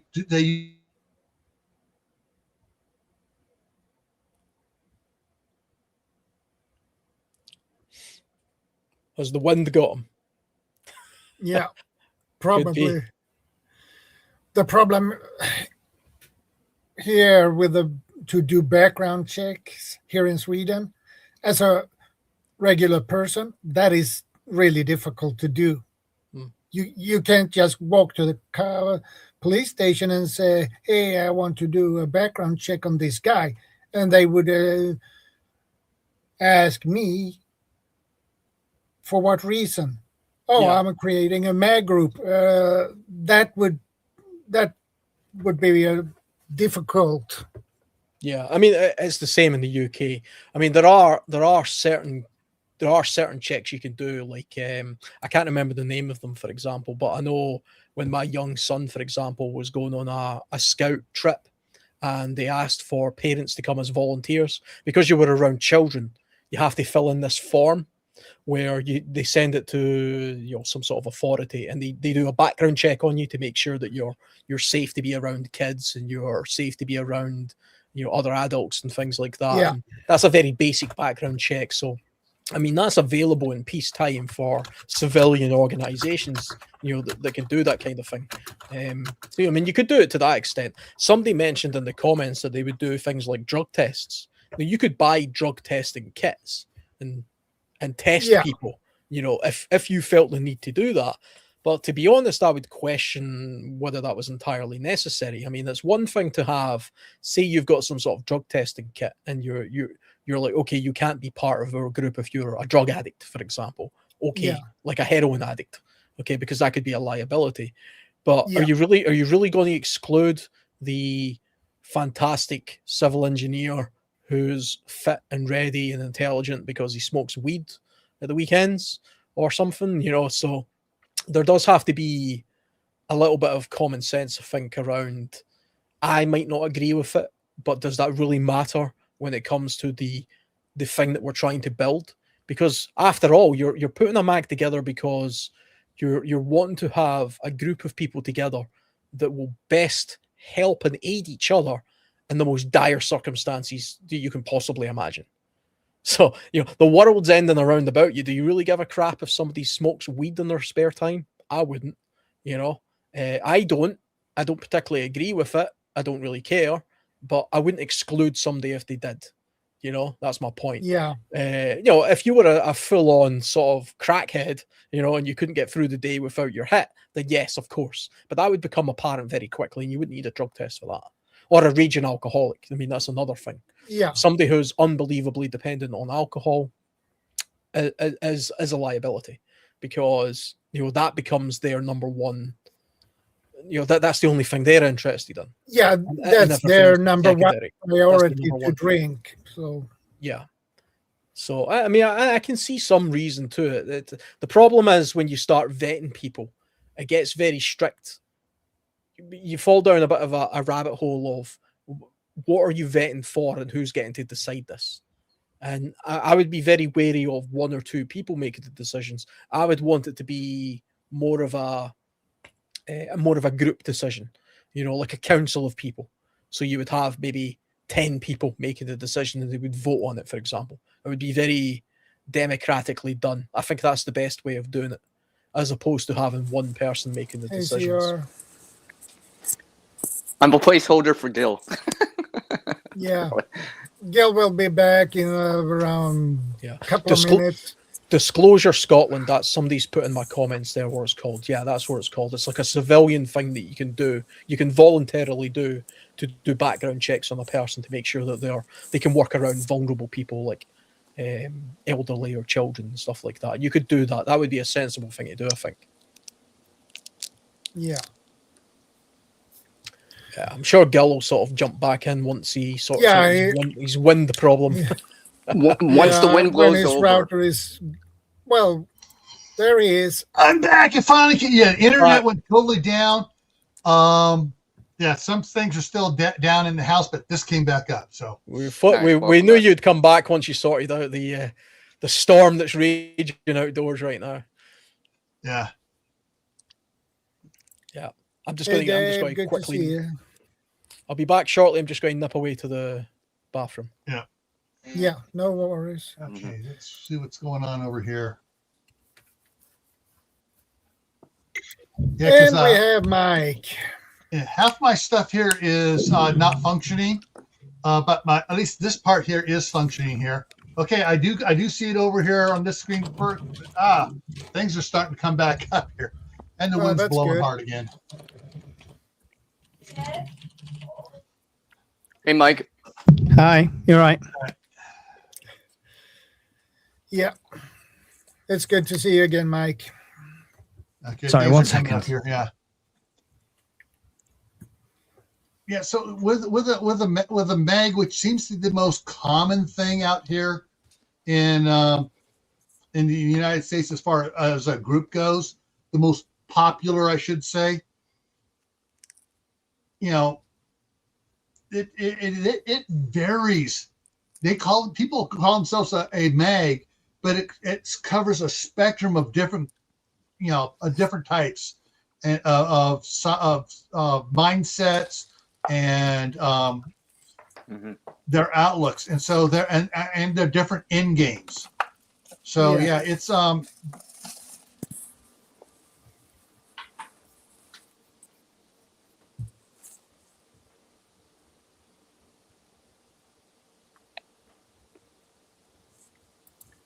Hey, Tuck Barry. Good to see you. What up, Tuck? And Bob is at the coffee shop as usual.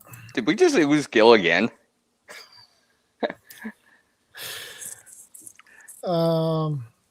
Yeah. Shall we go to the next one? Yes. Gil will just have to catch up to us. Yeah, he froze. MAC or CAG, number 1, Mutual Assistance Community, Community Assistance Group. 2, sizes vary from small to very large. 3, locally based for most members. 4, does not own specific land for member use. 5, generally not found in or near downtown cities. 6, generally no dues or buy-ins are required. 7, easier to join than more formal groups. 8, skill cross-training is often encouraged.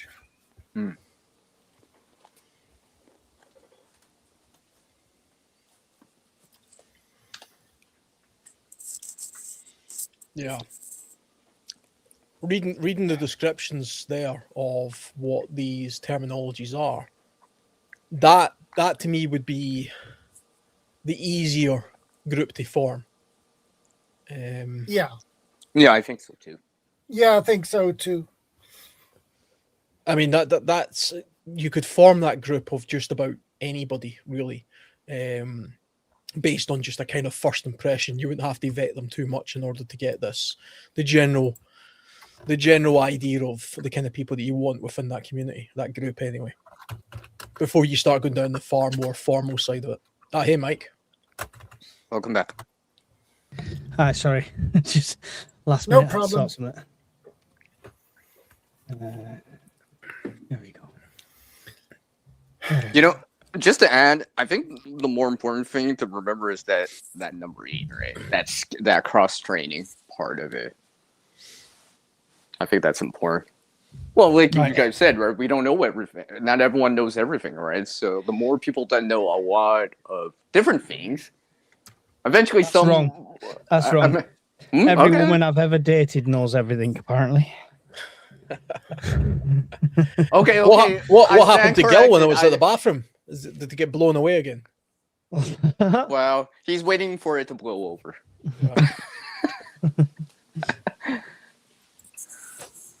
Right, where are we up to? Mac or CAG? Ooh. Yes. Yeah, I never heard of Mac or CAG before. Mac's my initials. There you go. Yeah. Community assistance group. I assume they're similar to MAGs, right? That's what we're saying. Mm-hmm. Size very small, large, local based for most members.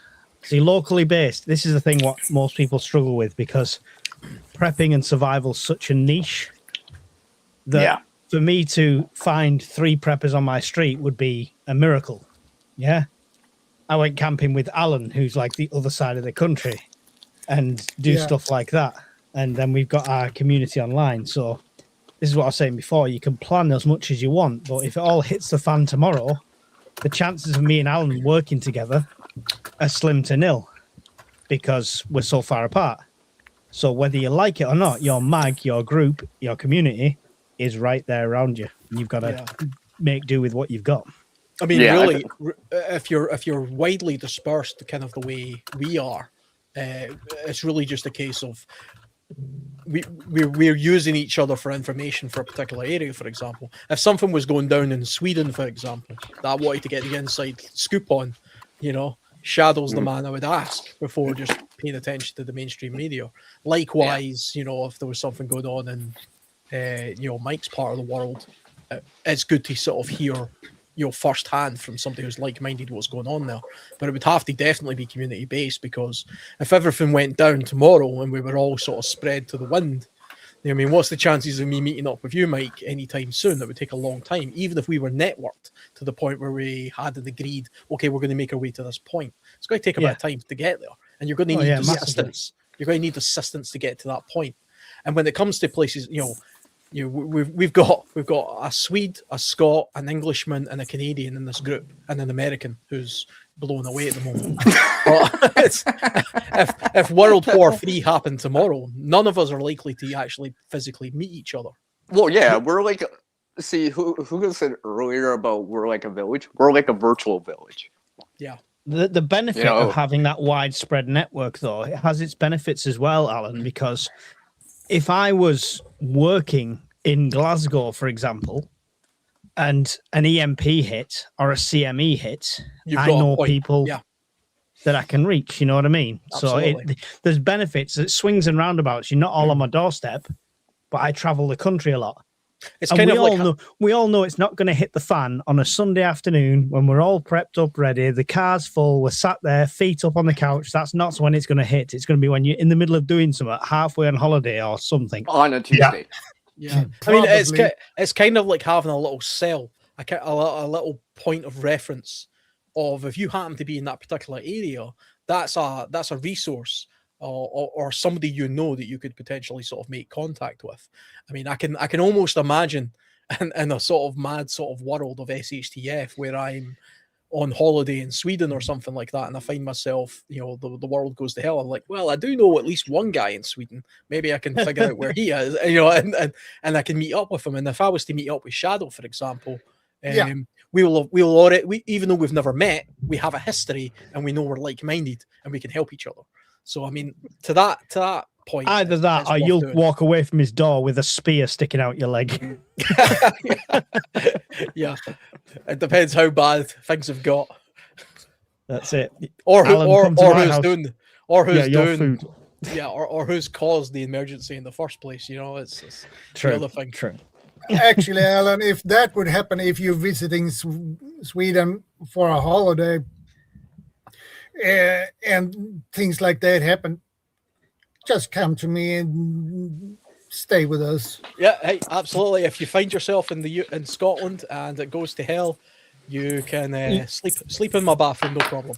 And we joke and we say stuff like that, but remember when we were having them really bad CMEs and stuff like that?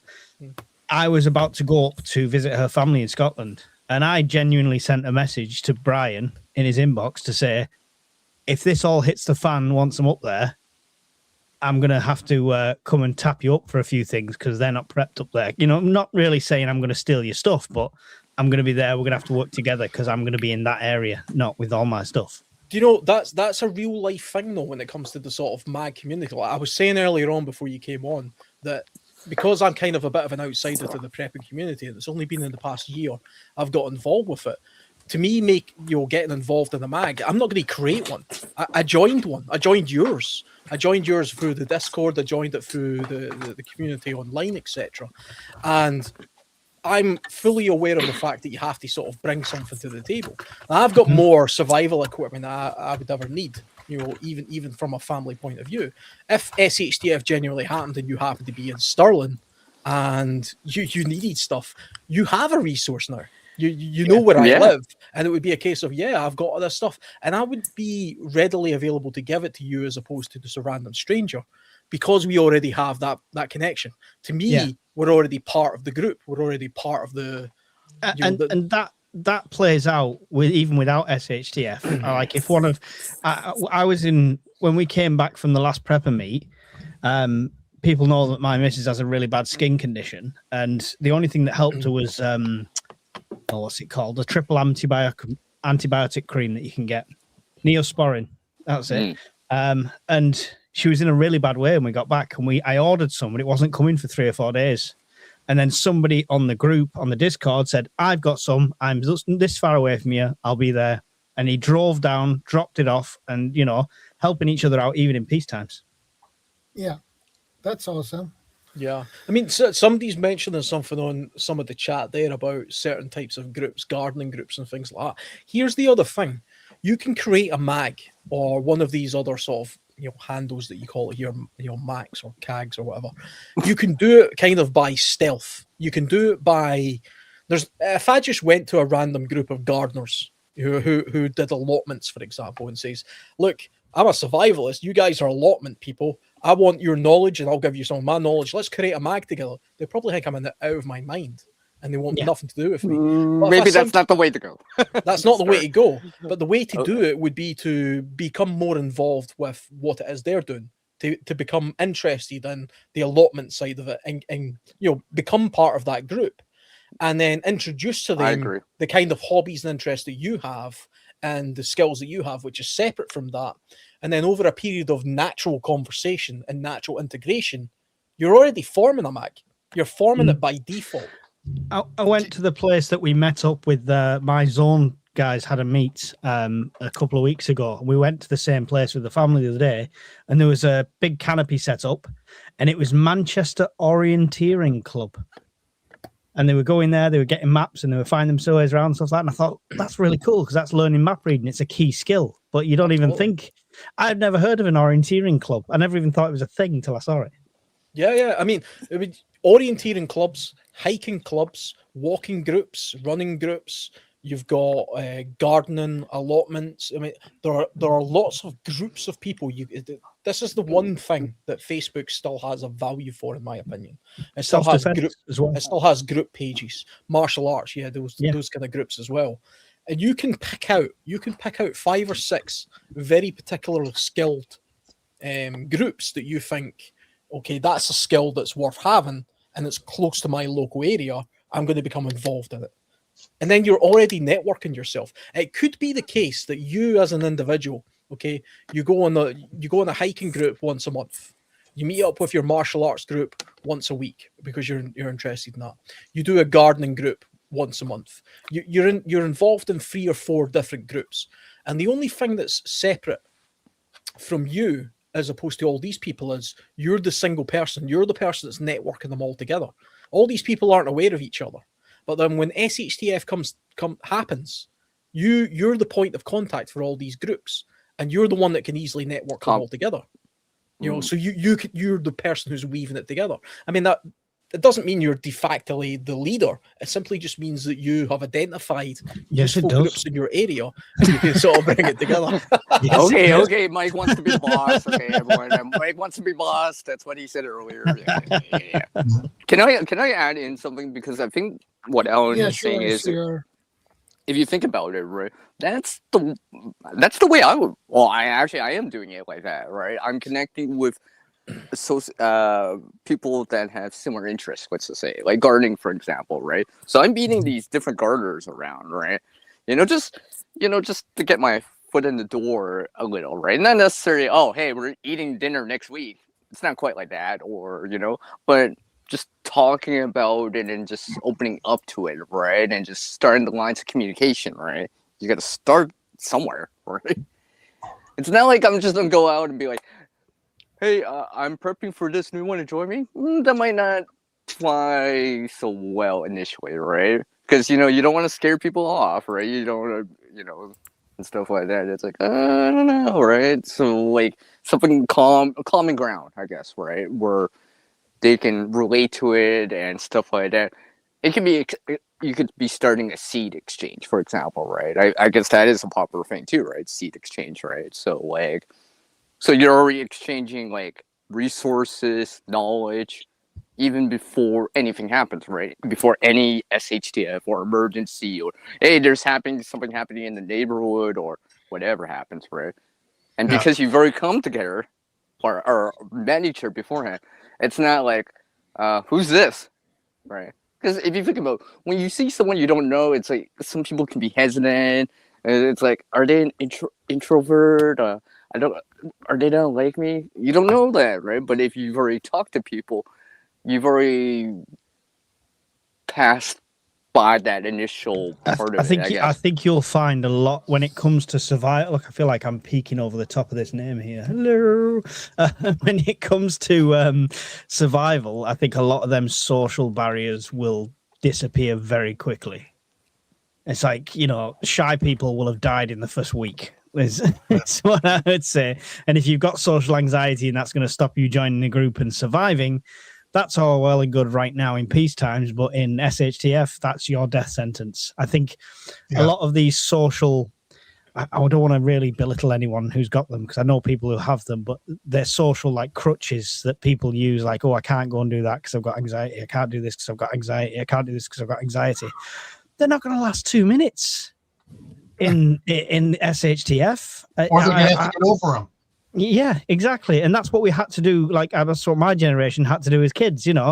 I can't go to school. I'm anxious. You go to school, you get a kick up the fucking ass. That's what you get. I mean, I think what we're talking about is the social construction of a lot of people. A lot of people think they have these various issues and stuff like that. But that's purely because we live in a time of prosperity and easiness, and you need to, if you want to feel a little bit different or get along, you have these very socialist constructed things that would all fall by the wayside in a genuine SHTF type situation.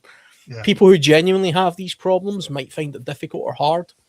For all those people who are just LARPing, who are like, oh yeah, I'm socially anxious and all, I've got whatever condition, you're soon going to get the reality kick up the arse which will either make you adapt to the situation you're in now or not.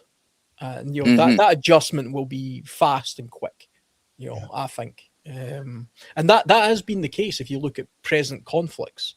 If you pay attention to certain communities in the world, I pay a little bit of attention to what's going on in Ukraine. And suddenly, you know, the people in those communities in the eastern side of Ukraine, you know, they don't have these problems, let's put it that way, you know, because the hard reality of, okay, you've got some bloody Russians invading you right now, step up to the mark. Suddenly that's got a way of changing the opinions of the social construct for a lot of the problems that our modern society has. Yeah. I think what CR was when he's talking about guarding and stuff for like a mutual assistance community or community assistance group, a lot of these will form not so much around disasters, but around just helping each other out. Community gardens. You know, there are community things that are run by community organizations, like for gardening classes, art classes, night schools for adults to learn new things. People that goes to those will start forming their own community assistance group, find those that live in their area, just so they have socialization and so they can learn skills that they don't want to have to go pay for at a school, but they find out, oh, this person knows this, I can learn this from them and I can teach them that, and this guy over here knows this. I always wanted to learn how to blow glass or do something, and they'll learn things and they will become not a prepper community, but an aid community or assistance community where they're helping each other learn things. And this, I think, is probably going to be the backbone of a lot of survival right here, is the MAC or the CAG. You know, because this is they're going to start doing things just for life. You know, not worrying about disasters. And then when a disaster happens, like flooding or a neighborhood flooding or whatever, hey, who are the first ones out there before the city comes out with it or the fire department? These guys are coming out helping each other. And this, I think, is going to be probably the backbone of a group you want to be part of. You've got to remember, forming a group is not the difficult thing. Because we live in a society where a lot of people are a bit mindless to these kind of realities. They don't really see what's coming ahead of them. Right. You know, they're entirely dependent on the system or somebody coming to their aid. If a natural disaster happened tomorrow, you would find a whole bunch of people wandering around like headless chickens. Eventually, they would form into a little huddle, and they would be a group.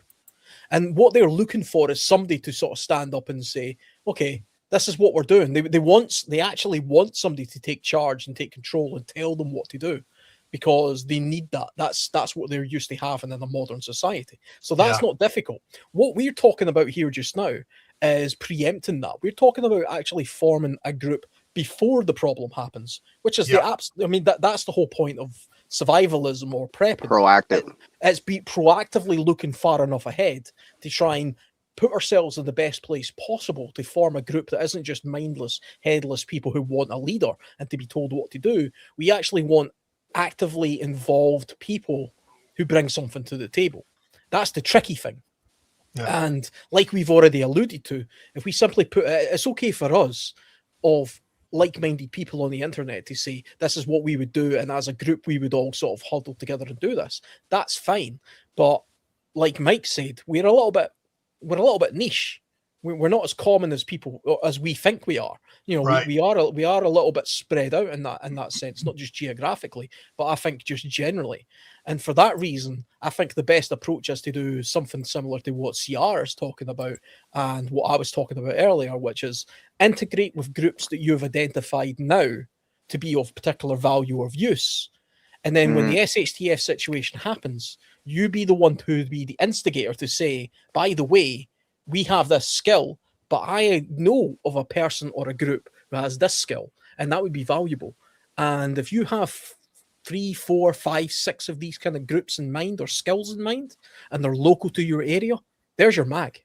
Yep. And you've did it sneakily. You know, all you're doing is introducing people who would otherwise come together anyway, but you've did it in a tactical, thought out, genuine way. You know what I mean? It's not just a random group of headless chickens. You've actually picked the people out prior, and you've nurtured it. You've encouraged it. You know? I could burn down an igloo. Is that a skill? Yes. Mike, It's a gift. It's more of a gift than a skill. You're melting under the pressure here, dude. Oh.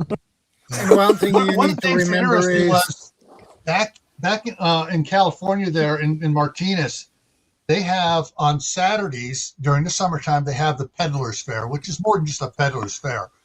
And on Sundays, they have the Farmers Market. But you'll see people who are skilled in leather working or woodworking, have their little booth set it up. And you'll see the ones that have skills and learning skills are connecting at the Peddlers Fair. And whoa, Sunday, who's back there again for the farmers market? The same, connecting with different farmers and different things. There was one group of one farmer's booth there that all they did was they had olive orchards, and they did olive oils, and they had all these different type of olive oils that had stuff added to it already, and seasoned oils and stuff. And it was all cold pressed oil. They were open to what they did, and they actually were having classes offering at a different time to teach people how to do oil, how to do olive oil, how to press it. And then then we had the Vianos vineyards who were teaching people how to raise grapes and stuff in their own yards and stuff, and how to make their own grape juice or wines for their own little cells. Yeah, their business was making wines, but they were teaching other people how to do it small scale just for themselves. And what they do, they developed a following that, the people know how to make the wines now, but Vianos has this better Marlot. I can't do a Marlot, but I'll go buy the Marlot from them and I'll make whatever it is that I can make on my own. And they start connecting, and the community ties together for little skills, like you were saying there, Alan, about connecting different groups together. And all of a sudden you'll find out that some of these groups you're connecting together, people in those groups know each other already. And that'll bring a tighter group together with people sharing skills beforehand. Yeah. I mean, if you conscientiously network a particular group of people together, and you do it with purpose and you do it with meaning, you're going to get a lot further than just hoping that this naturally comes together. And it's far better to have a group of people based on a connection, a personal connection to begin with. Now, that's, for the most part, that's probably people who you work with. Now, I can look at the people I work with, and I work with a couple of hundred people. I can identify maybe 6, 7, or 8 people in that group who have a particular interest or skill, and I'm relatively friendly with, and I have that personal connection with them. So there's a possibility of including them in my mag should I need one. I've got a couple of neighbours that I occasionally speak to. They've got a particular trade or skill. Okay, I can now introduce myself to them on a more personal level if something happens and say, okay, this is a situation, you have this skill, I know you personally, kind of. And that breaks down that barrier. Earlier on, when we were talking about the lone wolf, the problem with the lone wolf, if he's entirely anonymous, is he's entirely anonymous. And so if that person knows that they're completely outside of that group and they have no connection and no way of getting anything back to you, there's nothing stopping that person taking advantage of a situation. Because they know they can get away with it because they're outside of the the body politic of the larger group. Yeah. And remember, I think you're quite lucky there. Sorry. And remember this: if you join a group, remember that you need to do your part for the group.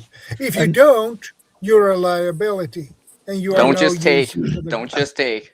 All right. I think I was looking there. I look around my workplace and I just see lots of walking long pig. I don't see anyone I'd take in a survival group.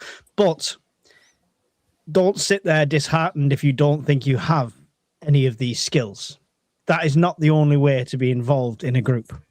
Yeah. You're not a doctor, you're not got joinery skills, you're not got medical skills, anything like that. You can labor. You can do security. You can do guard duties. You can sit there stowing fishing nets. You can do something, even if you don't know it. There's a lot of skills to be Move had. the water around. The other thing is, if you have a skill and you're part of a group after SHTF, never do it alone. Have somebody shadowing you the whole time. Yeah. Teach. So if you've got one doctor in the group, you should have 2 willing people at least shadowing that doctor the whole time, learning what they possibly can. Same with any other skill in there. Like I know, I don't think I'm good enough to do hunting. I've done like little bits like with rabbits and stuff. But if I was with Alan and he was doing some proper hunting, I'd love to go along and I would just observe and learn as much as possible. So it's about spreading them skills as well, not just holding on to it like this is the reason I'm in the group because I have this asset. Everyone needs to learn what they can once they're in there. I agree, Mike. Yeah.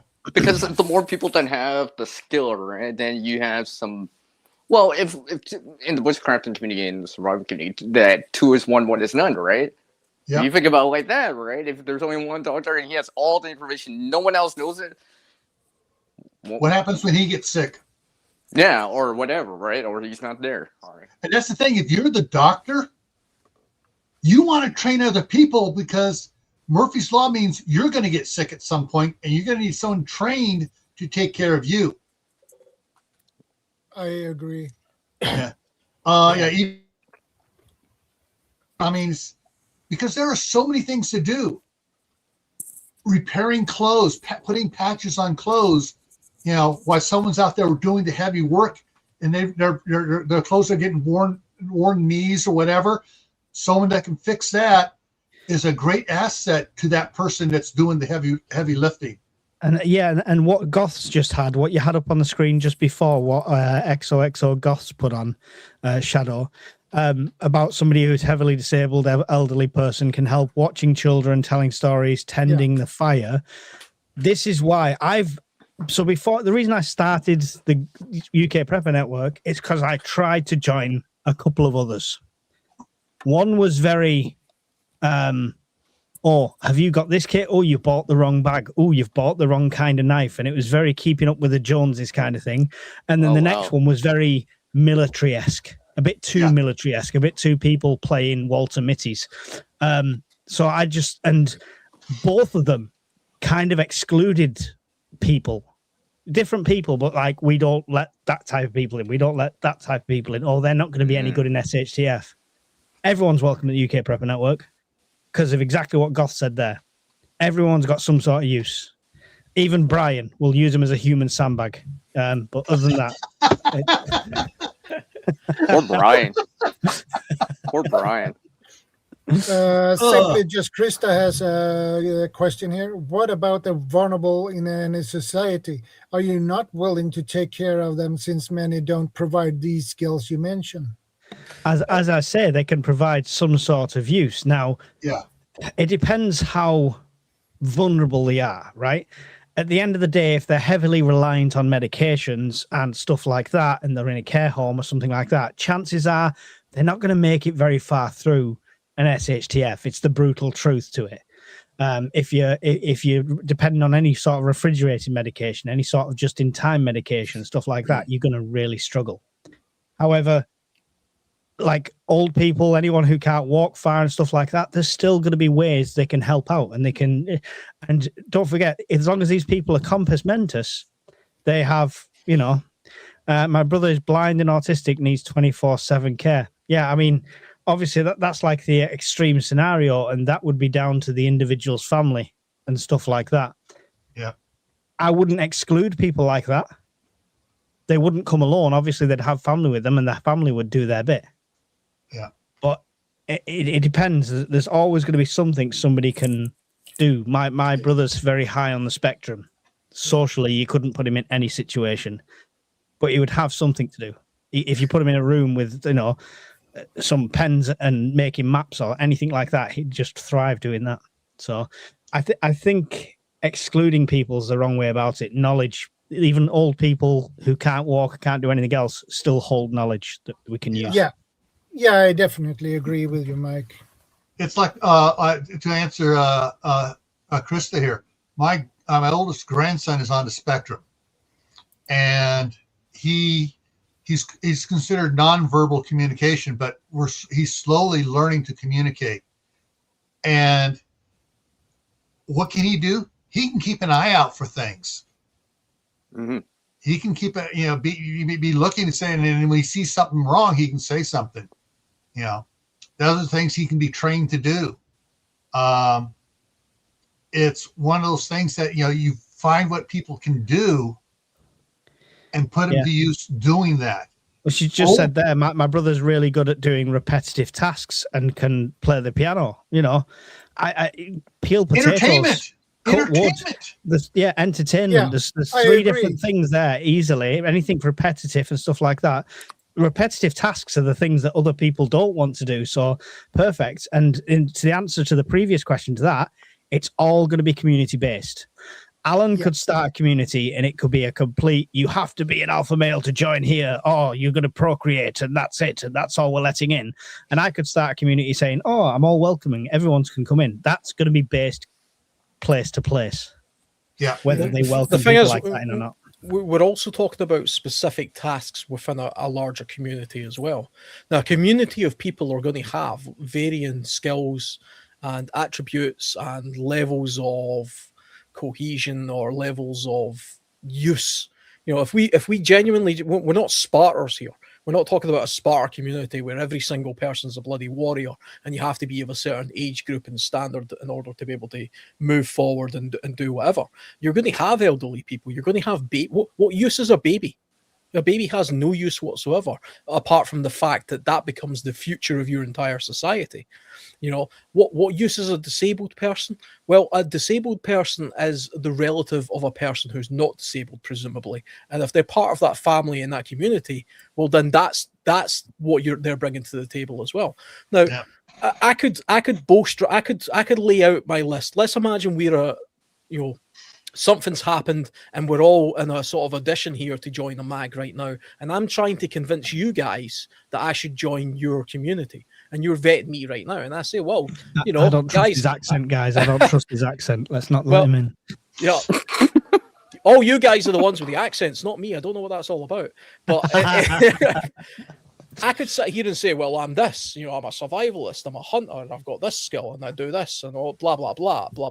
But also, let's say I've got a son who's in a coma. I don't, by the way, but just as an example, let's say I've got a son who's, he can't do anything at all, nothing at all, has zero, can't contribute a thing. But he's important to me, so you don't get me if you don't get him. But the care of that person falls on me initially.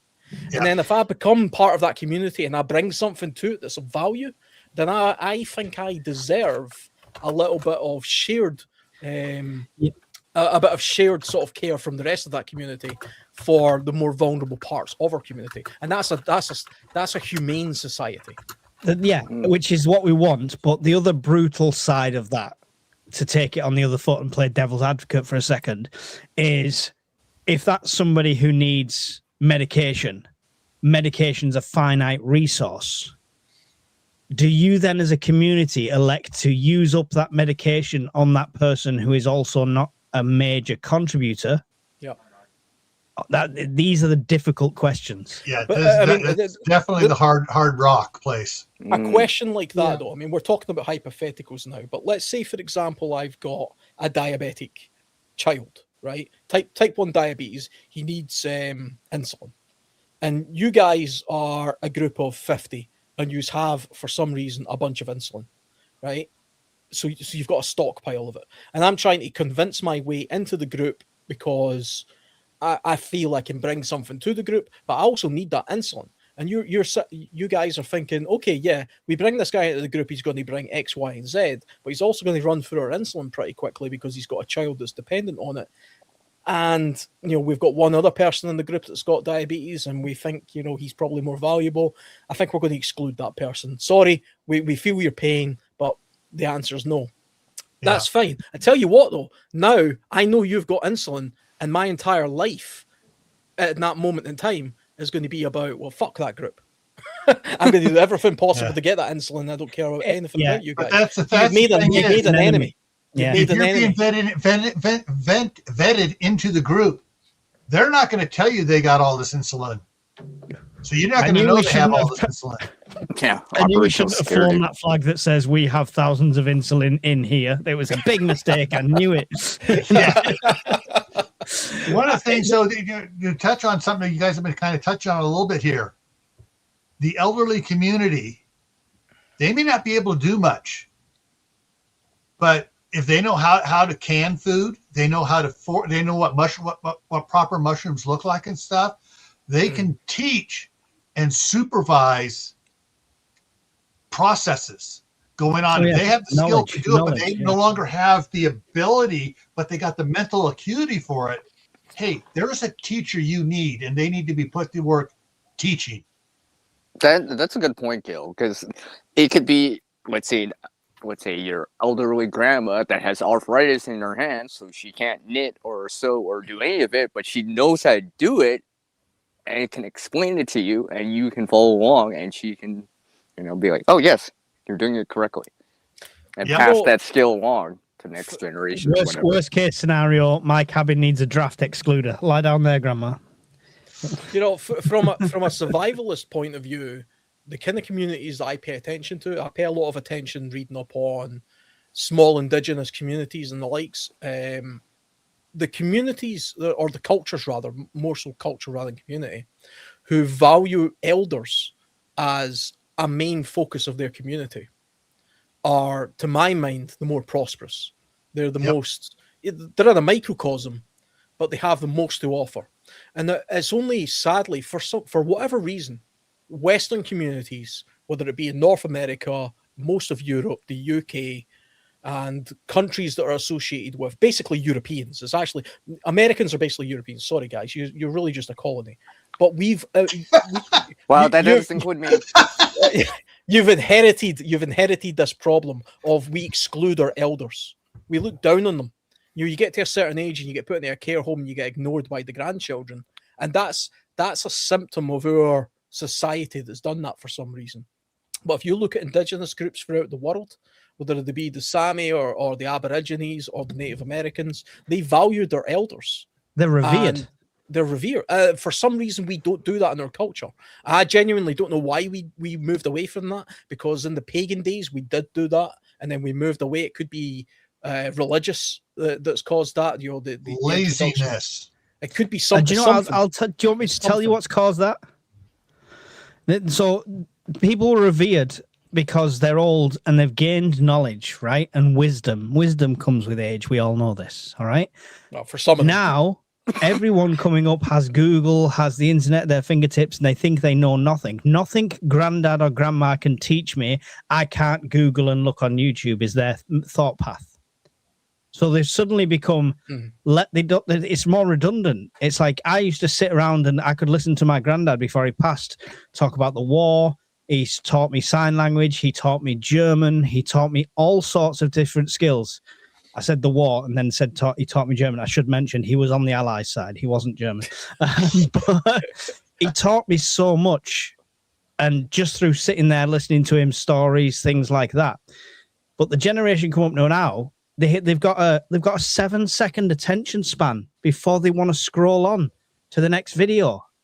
As long as granddad can get his point across in 30 seconds or less, they'll be all right. There's no patience. There's no value for them anymore. That's why.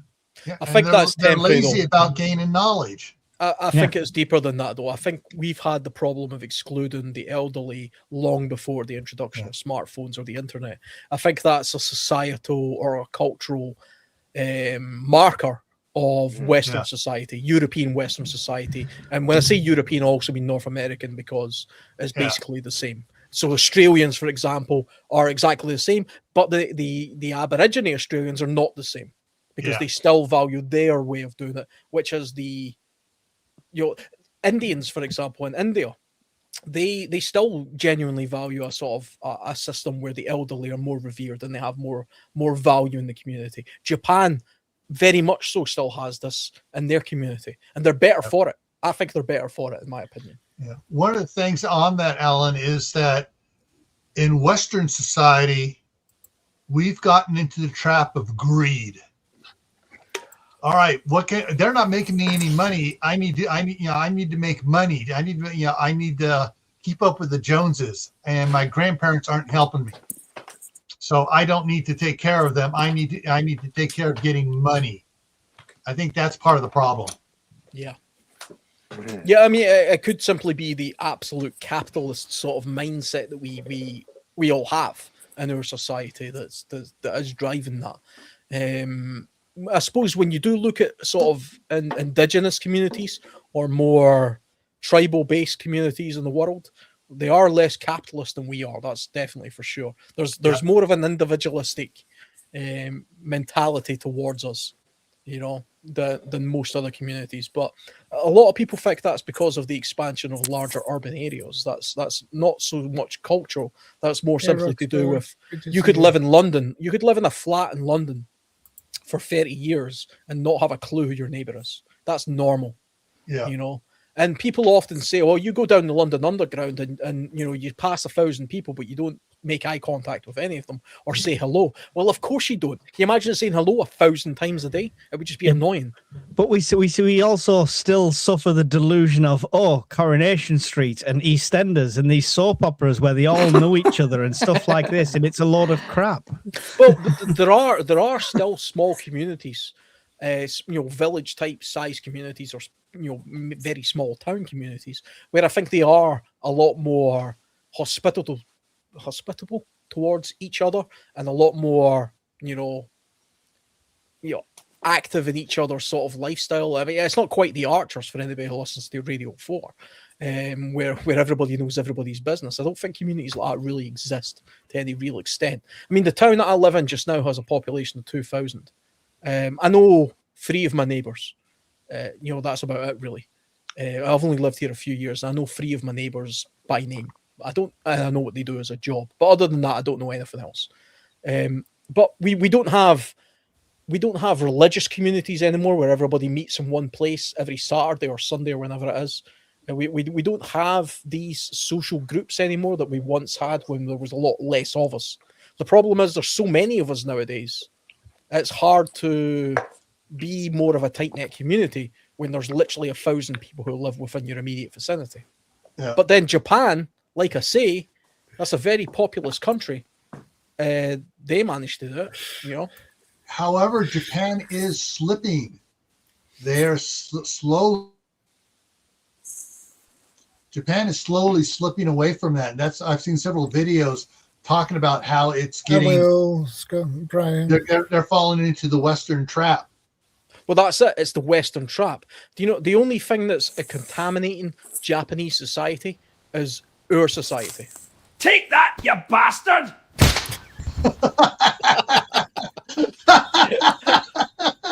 That's for mocking her accent earlier.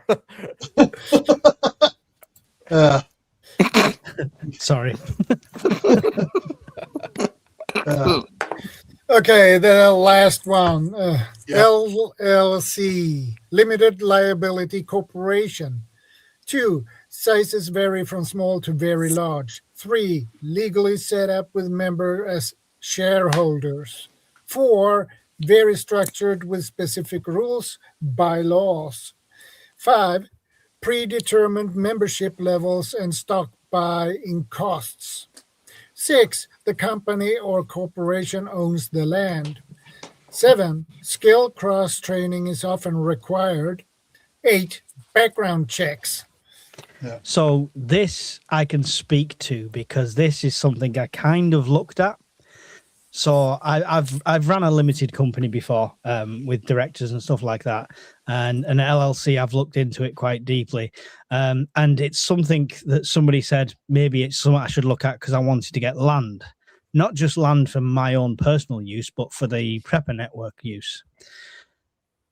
The negative side of it is you take what is a hobby, a passion, and you know, a friendly face on YouTube into this is suddenly a business with shareholders and things like that, and people you have to answer to. And I would love for everyone to be involved in getting some land together. But if nothing grows on that land, or there's something wrong with that land, or that land gets hit by a goddamn meteor, then people are going to have expectations after the fact. So there's a lot of responsibility falls on you. It's a difficult one to do, and many preppers talk that they want to be involved in things. When it comes to putting up time, effort, and money, they go silent. Yeah. So it's a difficult one because this takes the step from here's a friendly organization that we can all get involved with and potentially survive something in the future to right now we are officially an organization. And the taxman's going to look at us and the government's going to look at us and we're going to be recognized. It's a scary and dangerous step. I've worked with groups that have asked me to come in and help them set up their LLCs for this. And they have, some of them have a hard time getting it to work. Others get it to work really easy because they got charismatic leaders in there. And they let people know, it's all right, you want to join us. Yeah, you spend one Saturday a month we have meetings. And during the summertime, there is going to be one weekend a month during the summertime where everybody has to come out to the property and work. That's part of it. You don't come out and you don't work, you get kicked out and you lose. And there's a penalty of shares that you lose when you get kicked out. Some, like I said, some of them will work real well. Others are really struggling to get along. It has to do with the mindset of the people willing to join them and willing to do what they're going to do. And it's that dishing out of the punishment side of things that you're talking about that it's kind of puts me off.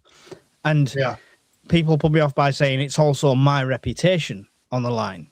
If people invest in me, say let's say collectively as a group we raised, I don't know, 60,000-70,000 pounds, and I struggled to find a decent piece of land for that, so we ended up with not the best piece of land at 50-60 grand kind of thing. Then that onus falls on me, and then or that we don't find land at all. And then people start saying, "Oh, well, I've put money into it, and there's no land because you've not got enough investors or what have you." There's so much on there, and it's so easy to get a bad reputation. People think, oh, he's just after our money. Well, it's not the case. So this is why I've not followed it through with that, because as much as I've had people message me going, "I'd like to be involved. I will give you X amount of money, etc., and do all this," there's not enough of them to make it a viable option. Yeah.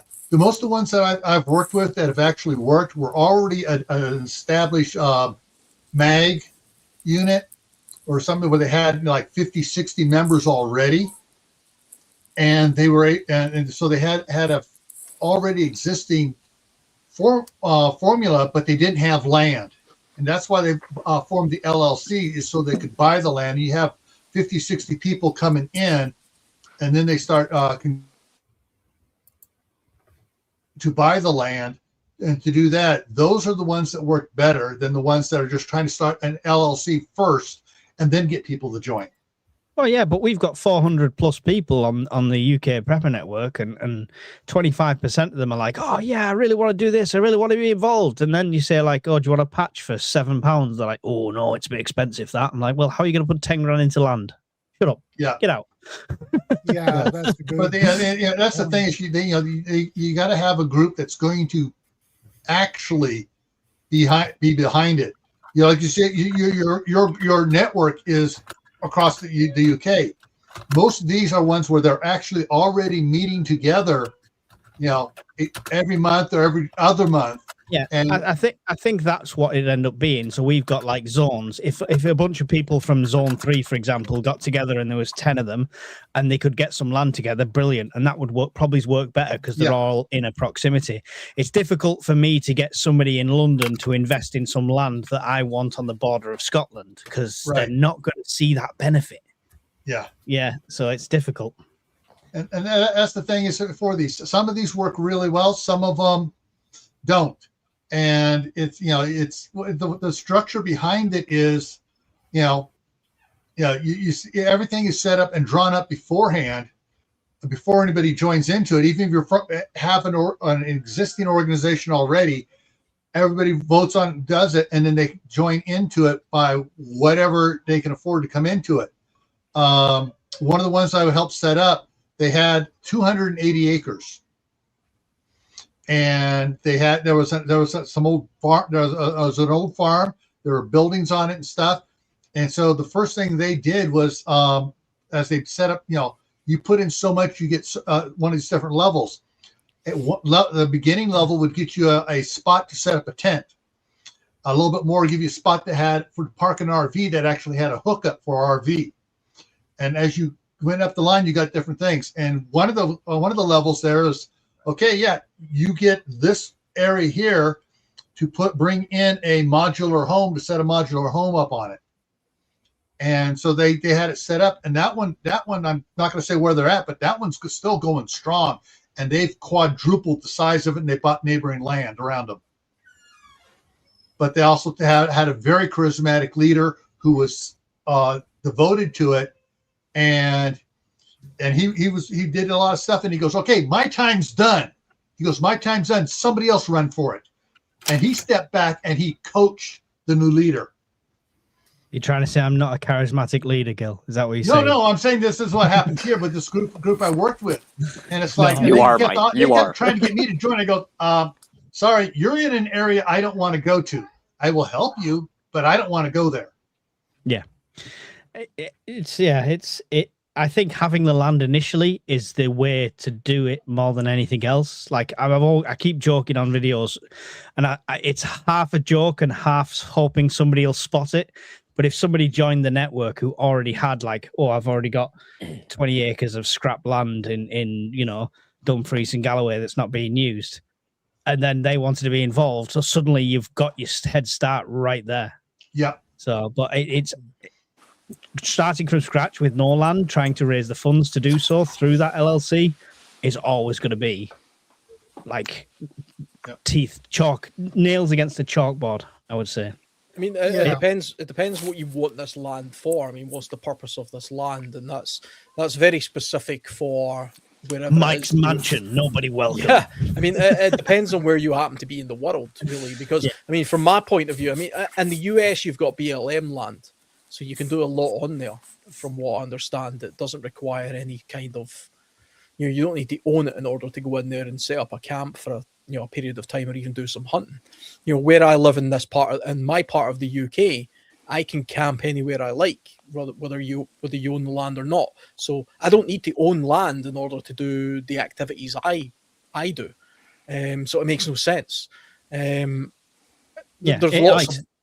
lots of value to owning land, of course, but I mean, unless you've got a very specific reason for owning it, I don't see the value of it. It's a bit different in Scotland. A bit different in Scotland to England because you have the wild camping that we don't have. My benefit to owning it would be security more than anything else, because if you've got the right to have it, develop it, put a fence around it, even put lots of brambles around it, stuff like that. My idea would be setting it up as what was essentially be like a off-grid holiday park, and preppers could come and stay in the units anytime they wanted, do the skills workshop, stuff like that. But when it hits the fan, the units are full, the gates are closed, the roads are blocked, and you're in a secure environment. When you talk about land you don't own, you're always taking that risk of bumping into the 3 out of the million people who think, I'm just going to bug out to the countryside. Yeah. You've not really got as much. You can't pre-prep that land. Yeah. And it's the pre-prepping of the land that I think the ownership gives you the ability to do. Yeah, I mean, some of that. You could drop a little cash, but you couldn't sink a giant container and have a log cabin there, could you? Yeah. I mean, I could definitely see the value in. I mean, because in an SHTF situation, I couldn't care less who owns the land. If there's an area that I'm going to inhabit, I'm going to inhabit it. But I can see your point, Mike, where let's say you owned a campsite or a caravan site or something like that, and it was open to the public, but you prioritize people of like-minded sort of thinking. And you literally said within that group of people, look, if it ever went to hell, this can be your point of this is our ROV, this is our rendezvous point. So come here, bring your family, bring your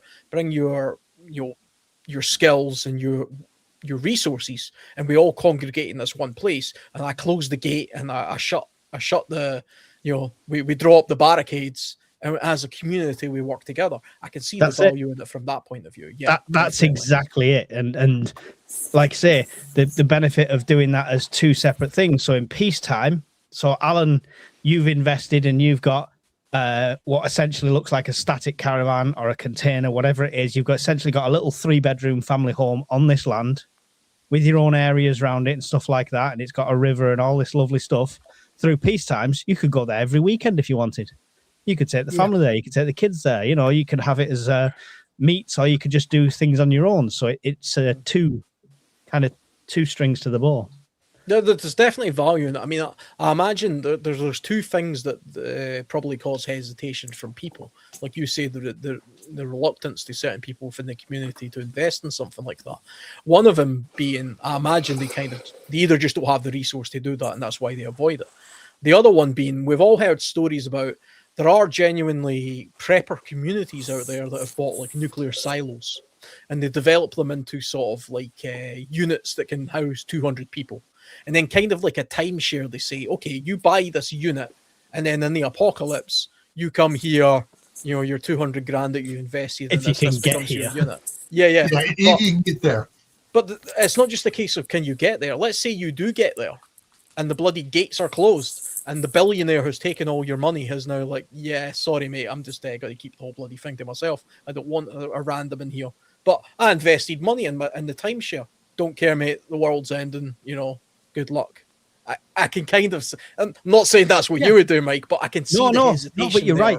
There's a trust factor there massively, and it's the same with anything like that. And even if you set up as an LLC, like we've got on the screen here, without rule of law, who's going to what does it matter? That anyway? That's the thing. What does it matter when an SHTF happens? Exactly, and I think it's about building that trust. And I'd love people to come on board, and like to think I've got the trust of quite a few people, but there's always going to be people with that seeding doubt. Or there might be people that, like, you know, this year they're so totally dedicated to prepping and they get involved.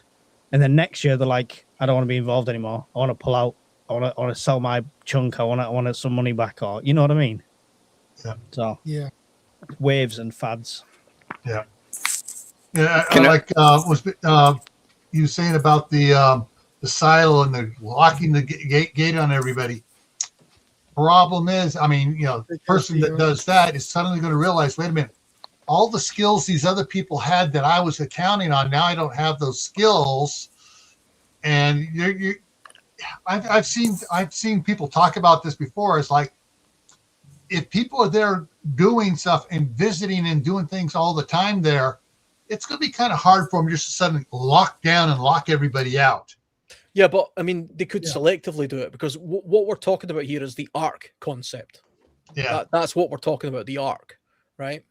So let's say you develop a site, and as a prepper community, you say this is our ARC, and there's 100 people who have invested in this collectively, but it's always effectively going to be owned by 1 or 2 people. That person who owns it is effectively the gatekeeper of that place, and everything else is just based on contract. Now, that person makes close friendships with, say, 10 people out of the 100, right? And then SHTF happens, he's going to allow the 10 people in, and all the other resources and things there are, no, you cut the other 90 people off. But again, and that's based on what they think they can do. If the guy that's coming in is bigger and scarier and more well armed than you, then you might not be cutting them off. They might be cutting you off.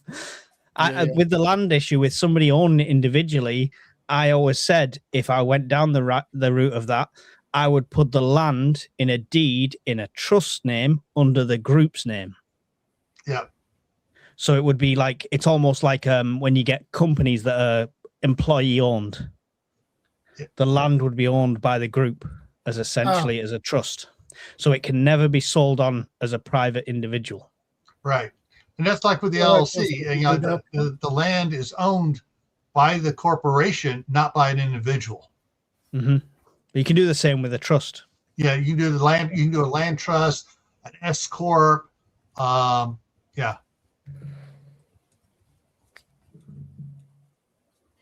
But yeah, there's any type of set that is setting up like this.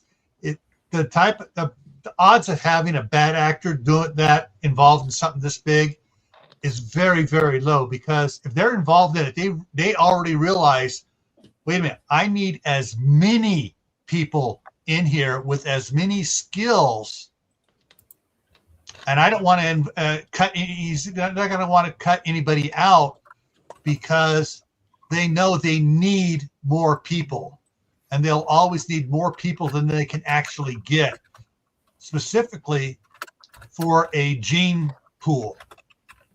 Anyone smart enough to set up a silo up for that is going to know he's going to need a gene pool. And if he locks himself away, yeah, he's going to be good for a generation, maybe two, and then they're dead. Yeah, I mean, I'm only sort of like thinking that you guys seen the movie Homestead? That was No, I've heard about it. I haven't. I can't see it. Was it on Netflix or something? I think so. Yeah, I couldn't remember the name. I will not watch anything on Netflix. I couldn't remember the name of it, so I quickly looked up. It's called Homestead. Yeah, and that's effectively a post-apocalyptic type drama of a situation that we're kind of talking about here, where somebody who's got a lot of money has a big house and lots of land, and what they did is he employed preppers and ex-military people to effectively, in an emergency situation, they would all congregate to that one area, and then they would set up a micro community. And that's what happens when the emergency happens, and all these preppers congregate in one place. But what you also find was, in this movie, you ended up with a bunch of people outside the gates wanting to get in. And these preppers were sort of holding them back, saying, no, you can't contribute enough, and you're not part of the group, go to hell. And the whole premise of the movie was, who should we let in and who should we not let in? It's a Christian movie, so eventually, spoiler alert here, they kind of let everybody in eventually. And there's a series now as well. Yeah, well, is it really? Yes, it was a good film actually, but they let everybody in, and those people end up having more value than what was otherwise, portrayed. Personally, that to me, that's kind of open borders, and I don't think it would really work. But I see the argument, I can see the point of it. And that's also highlights the danger, though, of this idea that a bunch of preppers can get in one place and say we'll have this community and we'll control it, because you're going to have outside influences. They backtrack on that open borders policy into the series, Alan. So you're aware. The gates become closed, but it's not Netflix skill. It's Amazon Video or Angel Studios that produce it, so you can see it on either of them. Yeah. So, great actor in it. That guy, what's his name? Neil or something. Always recognize me. He's got white hair. I can never remember. Yeah, he was in the Tulsa King as well. He's a fantastic actor. Yeah, really good actor.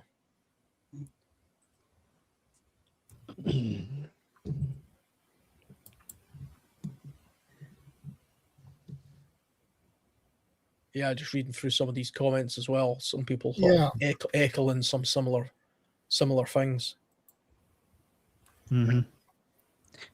They're very picky. They count down. They locked out a lot of people in that movie. They didn't want to run out of food. Yeah, and in the series, they've carried that on of kind of, you can come through, but you can't, kind of thing, which we spoke about like on podcasts and stuff before. Sometimes, as much as we'd love to welcome everybody in, if you had that safe sanction, that bit of land we're talking about, Alan, you would have to close the gates. Yeah, quite a period sooner of time. or later you have to do that. Yeah, because it's just going to be like a plague of locusts of people coming in. Yeah, I mean, do you want to, if you've got enough food, if you've took if you've put together enough food to sustain yourself and a few like-minded people, and you've took the initiative to do that, why should you have to slowly starve because you've now decided to spread that far and wide with all the people who didn't? And there is a justification there, I think, for pulling up the drawbridge, and saying, "Look, sorry, but you guys should have did this." Yeah. I mean, it's probably the one time that preppers would be able to say, "Well, we told you so." We got to say it all through the COVID days. One of the problems I have with a lot of the stories about, like, oh, we're closing the gate, and now there's all these people at the gate. It's like, how the hell did all these other people know there was something there to go to? I mean, that's valid where you are, but in the UK, population density wise, people are going to come across you. Yeah. And if you look like a community that's got their shit together, word will spread. And how remote you are. Too. Yeah, I mean, and again, if you look back in history, this happened. It happened in the UK as well. We actually had points in UK history where we had great famines going on or plagues, and you would have these random communities that were better kept than others.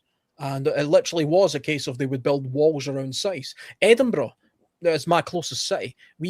That was literally at one point a fortress city. It had a wall all the way around it and a big drawbridge.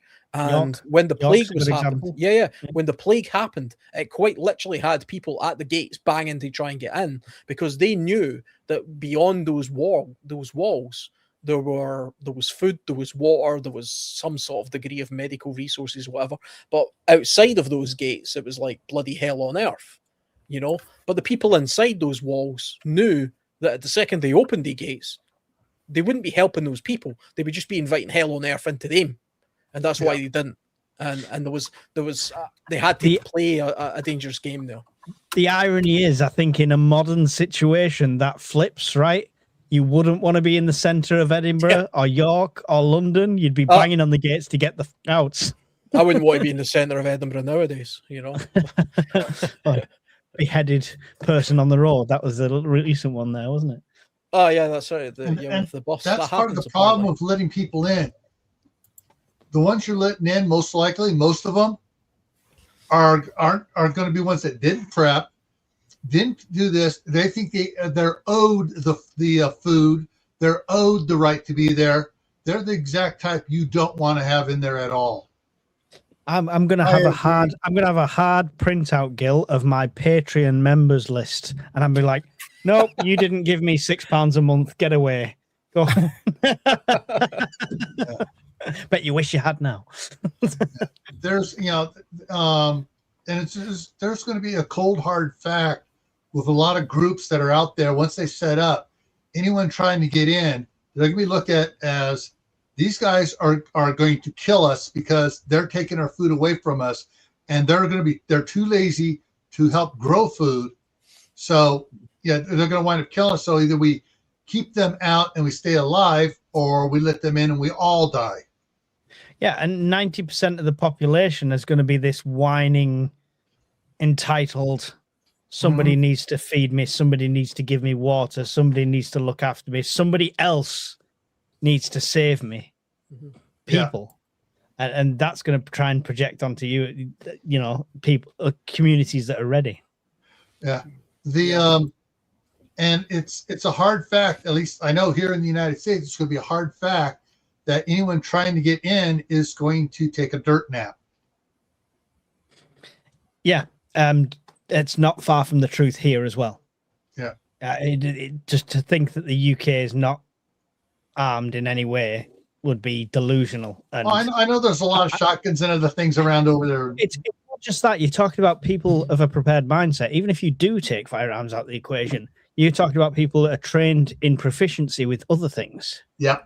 Bows and arrows. Turn around to me and say, "Oh well, you've put yourself on YouTube, so if it hits the fan, I'm just going to come and find you and take your beans. What are you going to do about it?" Like, all right, yeah. I tell you what, the sword and the shield went a long way for a very long time in human history, especially in these islands. Yeah. So, and Britain had a great weapon called the longbow. Yeah.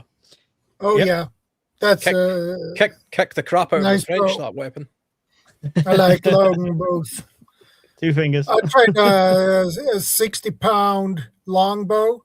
I could pull that easily, but I tried a 120-pound. Oh boy, I couldn't even pull that one. Yeah. Nice.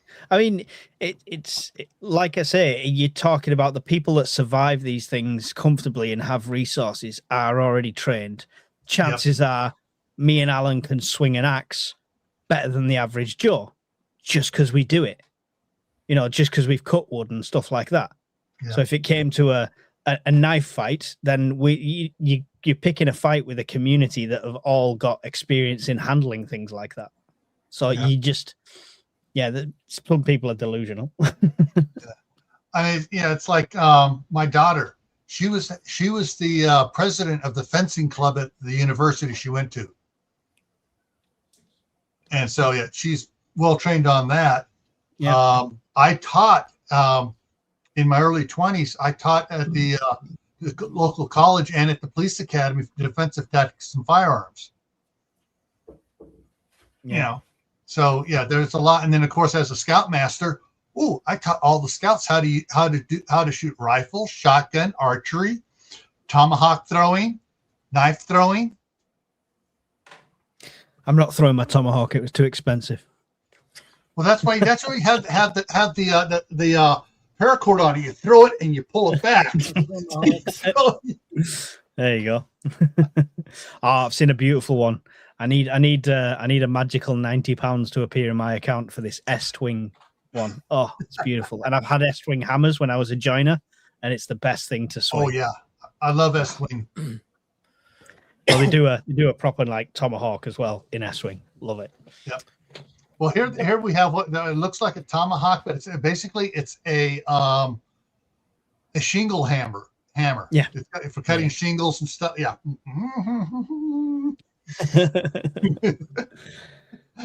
Choppy chop.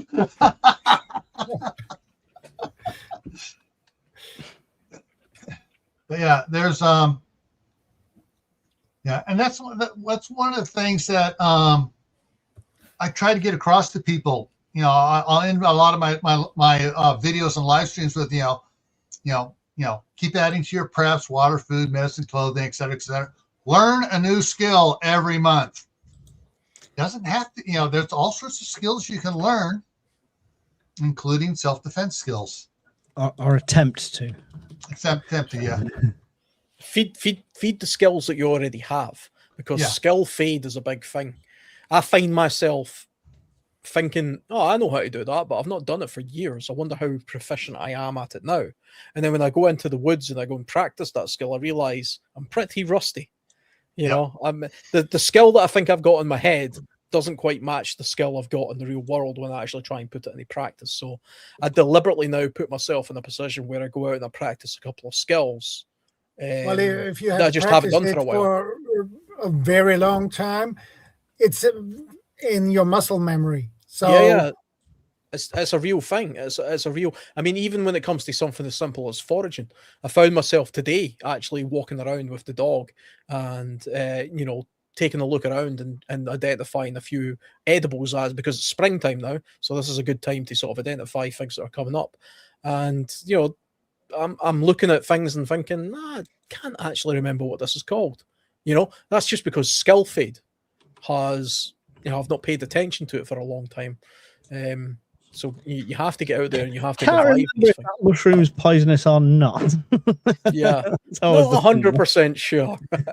I've just put the 2 links in the chat for the S-Twings. It's not an affiliate link or anything like that. It's just for you guys to have a look at. And obviously, if anybody wants to buy me one for my birthday, feel free. But it's the double bit axe, which is beautiful, and it's the S-Twing Black Eagle leather. Which is like a hatchet / tomahawk thing. So yeah, lovely bits of kit. I was looking at a website the other day that still makes genuine swords, genuine handcrafted proper long swords and traditional British swords, from back in the day. And nice. I tell you what, if I had to spare 600 quid, there's some beautiful swords. I've got no use for a sword, but I just wanted it because it was such a nice thing that was a major part of our history for a long time. That website I've pasted, I don't know if you've used it, Henny. It's Haynes, or something it's called. I've bought some stuff off them before. They're dangerous. Oh, they're dangerous. Yeah. And they're really fast delivery and everything. So yeah. Got my little Kirkshaw knife off of them, actually. They're really good. Well, that's where the survival knife was from. The thingy, the one I give away. That's where that was from. Oh, yeah. Yeah, great site. They sell a lot of good stuff, that website. A lot of survival type gadgets and things. I'm going to say if they want to sponsor my channel and just send me everything. I think unless your channel's got 1 million subscribers, they couldn't care less. They're one of those types, Yeah, I know. So we just need to find 1 million preppers in the UK. It's never going to happen. Yeah. No. I don't think you could find 1 million preppers in Europe, let alone the UK. If we want to make it big, we've got Yeah, to that would be rely more on that likely. colony again.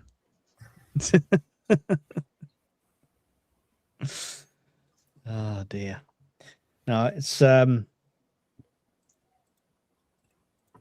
with this subject, I'd love to know, you might have already done it at the start, who's got something in place they think ready for a mag situation, or who might end up being a lone wolf through circumstance.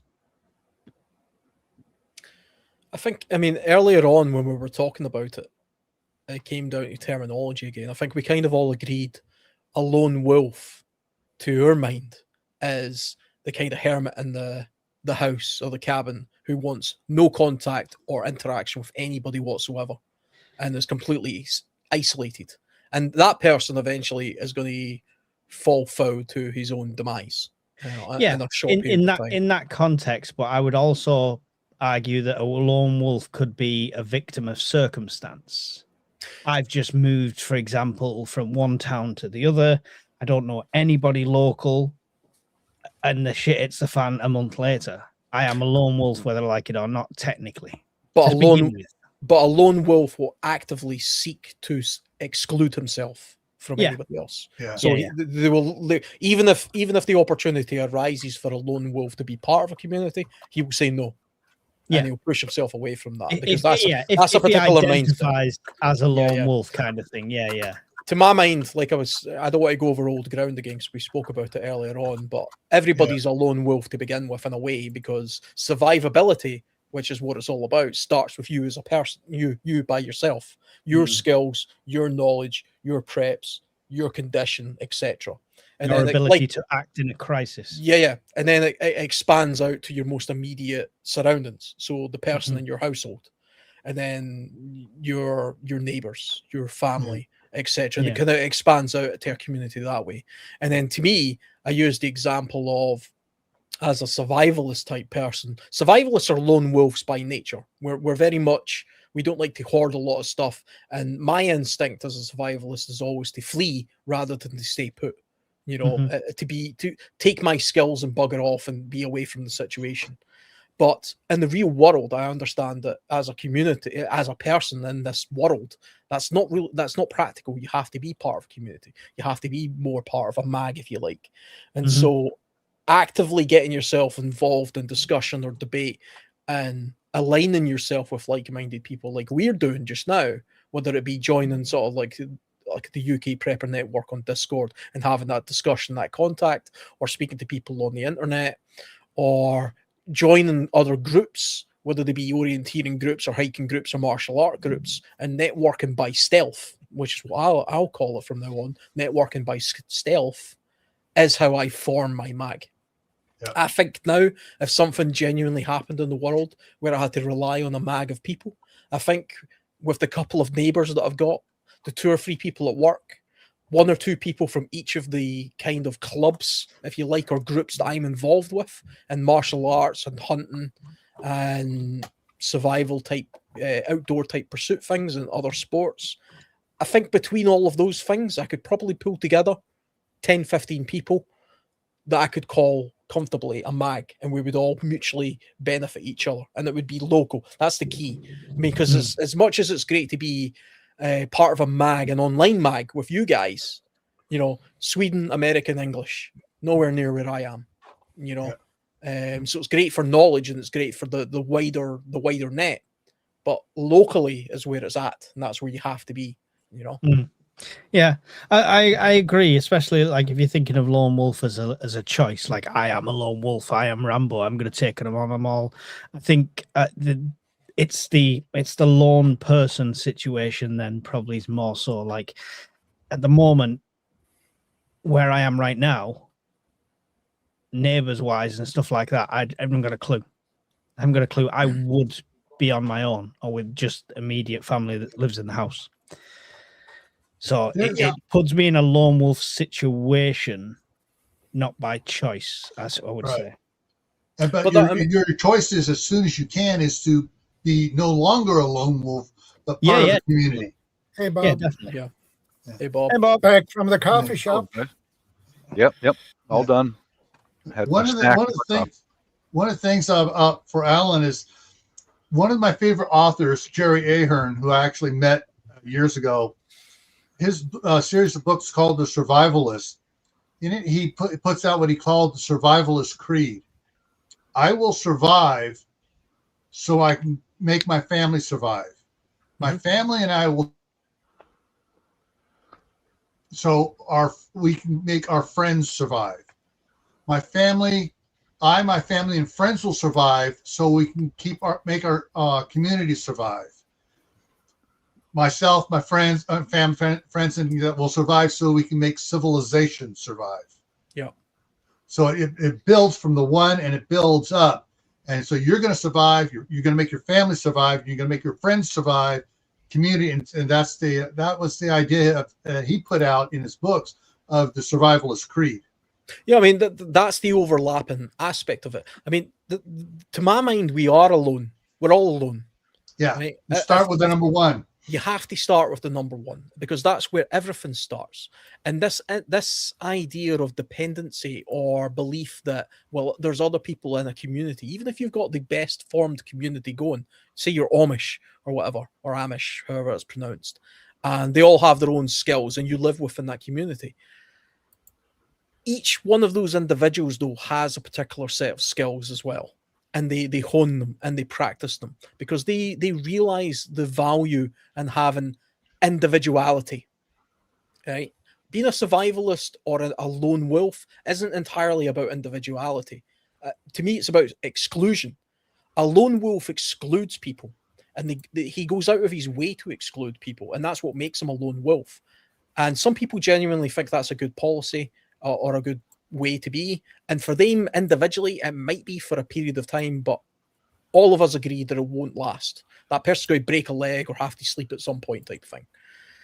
A survivalist and a prepper, I mean, they're very much the same thing, but to me they're also very different. A survivalist relies entirely on skills. That's their priority. It's not a reliance, it's more of a where do we start. My entire premise is I go by the notion of skills always. A prepper will go by things, stuff, and how to use them, best utilize them. Both of these things, one is no better than the other, but both of them have a very particular ideology. It's an ideology. A prepper will stay put and look to stay put and try and bring civilization back to the point. Whatever that civilization is, they're trying to maintain that as long as possible within a bubble. A survivalist will try and move away from it. So survivalists aren't trying to wait out the storm, they're trying to move away from the storm. Preppers are trying to survive the storm by holding out. That to me is the key difference. But we're talking about forming a community of people, a mag, and you want a bit of both of these communities. You want both of these kind of mindsets. Because one, just if you just have a mag full of nothing but survivalists who are always trying to move away from the problem, what you end up with are nomads. What you end up with are traveling communities. They're basically roaming sort of survivalists. They're in a community of people. They're not individuals, but they're always moving. They're always taking the resources from one place and moving on. If you have a community entirely of preppers who hoard resources into one place, that in itself can become a problem because then you're entirely dependent on the resource of that one place. And when you take that resource away, because you lack the skills to be able to move on to the next resource, you have a bit of a gap there. And that gap is where you end up with people spreading out all over the place, kind of thing. I'm being very broad with my definitions. There's people shouting at the comments right now saying, well, I'm both. Fine. Yeah. If you're both, you're great. I was going to address that, Alan, because I think we're bridging that gap, right? Because you've come on to our community for the last year, and then there's lots of people who are preppers that have got the stuff. What do you do now? You learn the skills. I genuinely believe that a survivalist, if you're just a survivalist and nothing else, you will die. If you're just a prepper and nothing else, you will die. Yeah, you've got to bridge that. You've got to bridge that gap. Both. You either have to be both, or you have to be a part of a community that has both. Exactly. Yeah. And so for me personally, when you ask the question, what have you guys done to sort of form your own mag? this is what I've done. You know, I've only really been part of this community, to my mind, for the past 9 months. It's less than a year. And the very first thing I did was I watched prepper channels on YouTube, which I didn't otherwise do. It was totally new to me. And then I got involved with the Facebook chats and things like that. And then from there, at some point I was watching these kind of conversations. I seen a link to the UK Prepper Network, which is local to me in my country. I joined that. I chatted on there. And before I know, I'm on the chat. And we dragged him onto the fireside, and he's never escaped since. But that's how it happens. I mean, this is what happens. And then I try and give my side of things, you know, to add a little bit of flavor into the mix, so that we're not all just talking about the same thing every week. And every week I'm on listening to you guys who are more professional preppers. I'm learning continuously, and this is the way it has to be. It has to be this way. You know, otherwise you're siloed. You don't want to be siloed. You have to be broad. You have to be diverse. You know, with your thought and your opinion and your approach. And the more broad you are, the more diverse you are with knowledge and skills and preps, the greater your chances of surviving any eventuality. Which to me is the ultimate prepping. Yeah. Carindo Dan put that on there just then, Shadow, saying where I live, nobody prepares. The only thing is they say is nothing's going to happen. He's in Norway, and I don't think it's exclusive to your country. There's a normalcy bias across every single one of our countries, and we'd all struggle to knock on the neighbor's door and instantly then be a prepper or survivalist kind of thing. So you're not on your own there, but look for groups that are not survival groups, but maybe do shooting at a gun club, do archery. You'll often find people of like mind at some of them places. I want to throw this out there, guys. You know how I prepare. I'm sorry to interrupt, but this is important. I prepare for normalcy or lack of normalcy, temporary power failure, etc., etc. All the stuff in my own lane, which is coming in handy because the wife and I are going to be out of town, and my son is still not able to drive yet. He's still wheelchair bound and walker bound.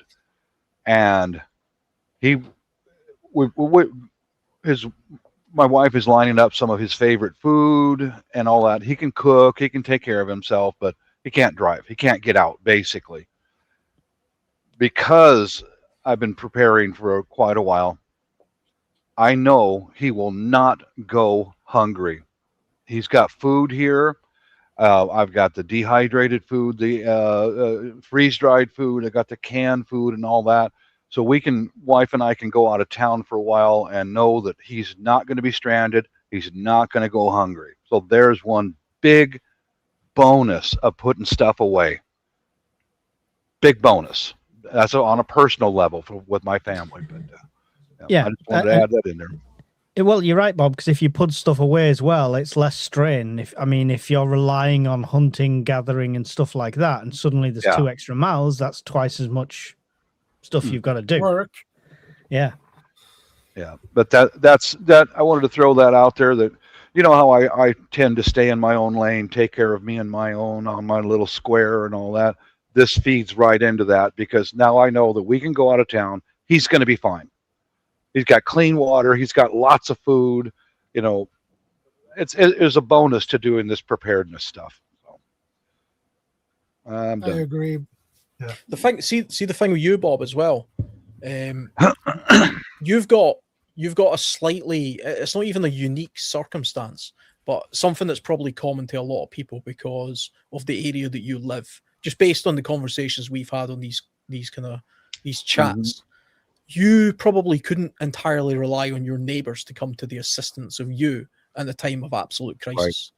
Right. In fact, it would probably be the opposite. It would probably be every man for himself for a period of time. Am I right? Yeah, shortly after the event, some of my neighbors, you'll find out the ones within the first 2 weeks, the ones you can trust, the ones you cannot trust. Yeah. Yeah. That's true. That's true. I mean, it's definitely the case for somebody in your kind of circumstance based on where you're at to think more like a survivalist than a prepper. Now, you can prep stuff by having things that are around you that can sustain yourself for a period of time, to get past a period of time. But I also imagine that it's always in the back of your mind of just bugging out to another location or to Yes. a community where you've got more, let's say, like-minded people who are not just entirely out for themselves. And that's the crossover there that I'm talking about, where sometimes just based on your circumstances, it's good to have the knowledge of both, kind of like you have. Prep as much as you can, because why wouldn't you?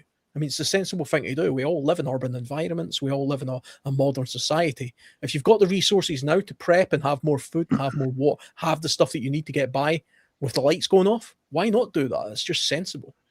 But you can't entirely be like living in an egg, thinking that you can just feed yourself off of that resource and wait out any eventuality, because there's so many things going on in the world now, or people on the outside, and like in your case with your community, where they're trying to attack you all of the time. That might not be an option. And that's why skills becomes more of an attribute than anything else. Nobody can take a skill away from me, but they can take my stuff. But and also, depending on how long you prep for, you're still on a timer, right? If you've prepped for 30 days and the event lasts 90, you are 60 days shit out of luck.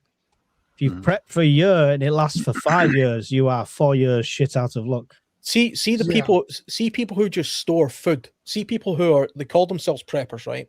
And all they do is they say, right, I need X amount of food and water and electricity, and I've got this amount, and I can last 100 days just on this. That's all I'm going to do. That person's not a prepper in my mind. That person's a squirrel hoarding his nuts, right? And that's all that is. There's no skill involved in that. We all know how to eat. We all know how to drink water, right? And just having lots of that to see yourself through a period of time is not prepping. That's just being a squirrel. Well, right? You might want the 90 days to go for the 90 and 90, like Brian said, where it's like 10% of the population is going to be left, right? Because there's going to be an abundance after that fact once everyone's died of dysentery. So you could maybe sneezing in the background. Maybe I would say in my circumstance, the people I know I can trust are Filipinos. I know I can trust them because my wife is Filipino. I know several families that got Filipino wives and children, mixed blood children and all that. Why can I trust a Filipino? Because all these ladies who married American guys who have families have been through actual disasters. Annual typhoons, civil war, all that. They've been through it. They have the skills in place already, how they can take a handful of rice and stretch it out for a week. They grew up doing that. And that's an advantage that we have, right? And there's another group of races of people will click together. They will. Like here in this area, the Vietnamese will click together. The Filipinos will click together. Recent immigrants will click together. You might want to look into that too. But I would rather be. I have an advantage because my wife grew up in civil war and martial law. She knows it. She's already been through it. I hear them tell stories to each other about. Well, one example is when bullets were coming through their house. They were caught in between the military and a guerrilla group, and bullets were coming through their house. She was home with her baby sister, and her father had dug a trench in the floor to go outside to a foxhole that's covered. It's covered. You got to put a cover over your foxhole. And she put her baby sister on her back, and her baby sister latched around her neck, and she low crawled underneath the siding of the house and outside into the foxhole. Those are the people I want to have around me who've already lived through it. Seriously, I agree with that, they know what to do. They know what to do. Definite advantage. Guys, I'm going to have to bow out. I've got the whole family here, so I was just popping on for an hour. So thank you for everyone for indulging me with the time, and great subject, Shadow. And Yep. It was yeah. your suggestion, so I. Well, that's why I thought I'd best show my face. Yep. But you're all doing a Right. grand job without me. I'm just here making jokes for no reason. So I will bow out. Thank you very much. I appreciate you Wait. all. And Take I'll care, Later, Mike. Mike. See Take you care. later. Right, see you see you later. Goodbye. Yeah, I wanted to add in here. Okay, during the riots in 2020, the George Floyd stuff that we had here, we were still able to regularly practice at an indoor range. The whole family did. All of us did, again and again and again and again and again. You know who we consistently saw in the indoor range was Vietnamese, Cambodians, Filipinos. Consistently. They've lived through this. They already know what it's like. And the whole family would be there together. And Grandpa was teaching the next generation. Those are groups that are already established. They don't need to have, they've already got skills because Grandpa survived the Vietnam War and was able to escape and survive, you know. Ethnic groups will click together. They will, because I saw it myself right here. You see that with these resilient groups of people who have went through Mhm. particular times of hardship. You know, people who have went through famine, people who have went through lawlessness or war. They are more resourceful. They are because they do have that muscle memory. And that's part of the problem with all of our countries, individually, whether it be North America or Sweden or the UK, we're sanitized to this time of prosperity and peace. There hasn't been a war in Europe in 80 years or whatever, and we've forgotten how to be self-sufficient to the point where we look after ourselves and the community around us. Now we rely on governments to do everything for us, and the governments over time have taken advantage of that, of course, because they want you to be completely subservient to them. So even right now, we know because of the current conflict in the Middle East, we're going to see spikes in fuel prices and food and resources and things like this. And what do I hear constantly on the news right now in the UK? Not about cutting back or living within your means or being more clever about how you use these resources. No, it's about what's the government going to give me to get me out of this situation. That's what I constantly hear, and that's a society of people who depend on the state, to bail them out, to do something for them. And that's a problem. That's dangerous. Yeah, I Very definitely dangerous. agree. I agree, Bob. I agree, Alan. But yeah, if you guys can connect up with some people from Southeast Asia who've already grown up in an SHTF situation, connect up with them here on YouTube or other social media, gain their trust and ask them questions. Some of them will share information, some of them will not. That's just the way they are, but that's a resource of people that you can learn from. Because, well, like my wife and her family, they had to split the family up during the Civil War. They had to. The two brothers in her family were targeted by the communists. They were being indoctrinated, and my father-in-law had to put the two boys on a bus, send them to another city, because as soon as you were targeted to be indoctrinated and you don't go through with it, the communists will kill you. And if the military found out that they were indoctrinated, the military and the police will kill you. So he had to take his two sons, put them on a bus, and send them to another city until they secure a loan from a bank to take the two boys. These were boys. These are kids. Had to put them on a boat and send them up to another island in the Manila area to stay with other family members. These are things that preppers don't look into. You may have to divide your family. You might have to just so they'll survive. Now, if he had not moved those two boys out of town, those guys would have been killed. Period. End of statement. Because my wife's late brother came home with a .45 auto. He was given that .45 auto. to go kill the principal of his school by the communists. And that's when my father-in-law took action, and he had to get him out of town right now. No waiting, no discussing. He took him to the bus station and got him on a bus, took him to a nearby city for safekeeping. If he had not have done that, I would have never met either my brother-in-law. He would have been killed eventually. You know, as a communist, you're called a useful idiot. You're indoctrinated, you're used for a specific task, and then they'll kill you. These are things that the people who've lived through it know. They know this, you know. But there's a real hardcore SHTF can go in so many different directions. So many things can happen. But yeah, and it's just like somebody's saying in the comment section as well.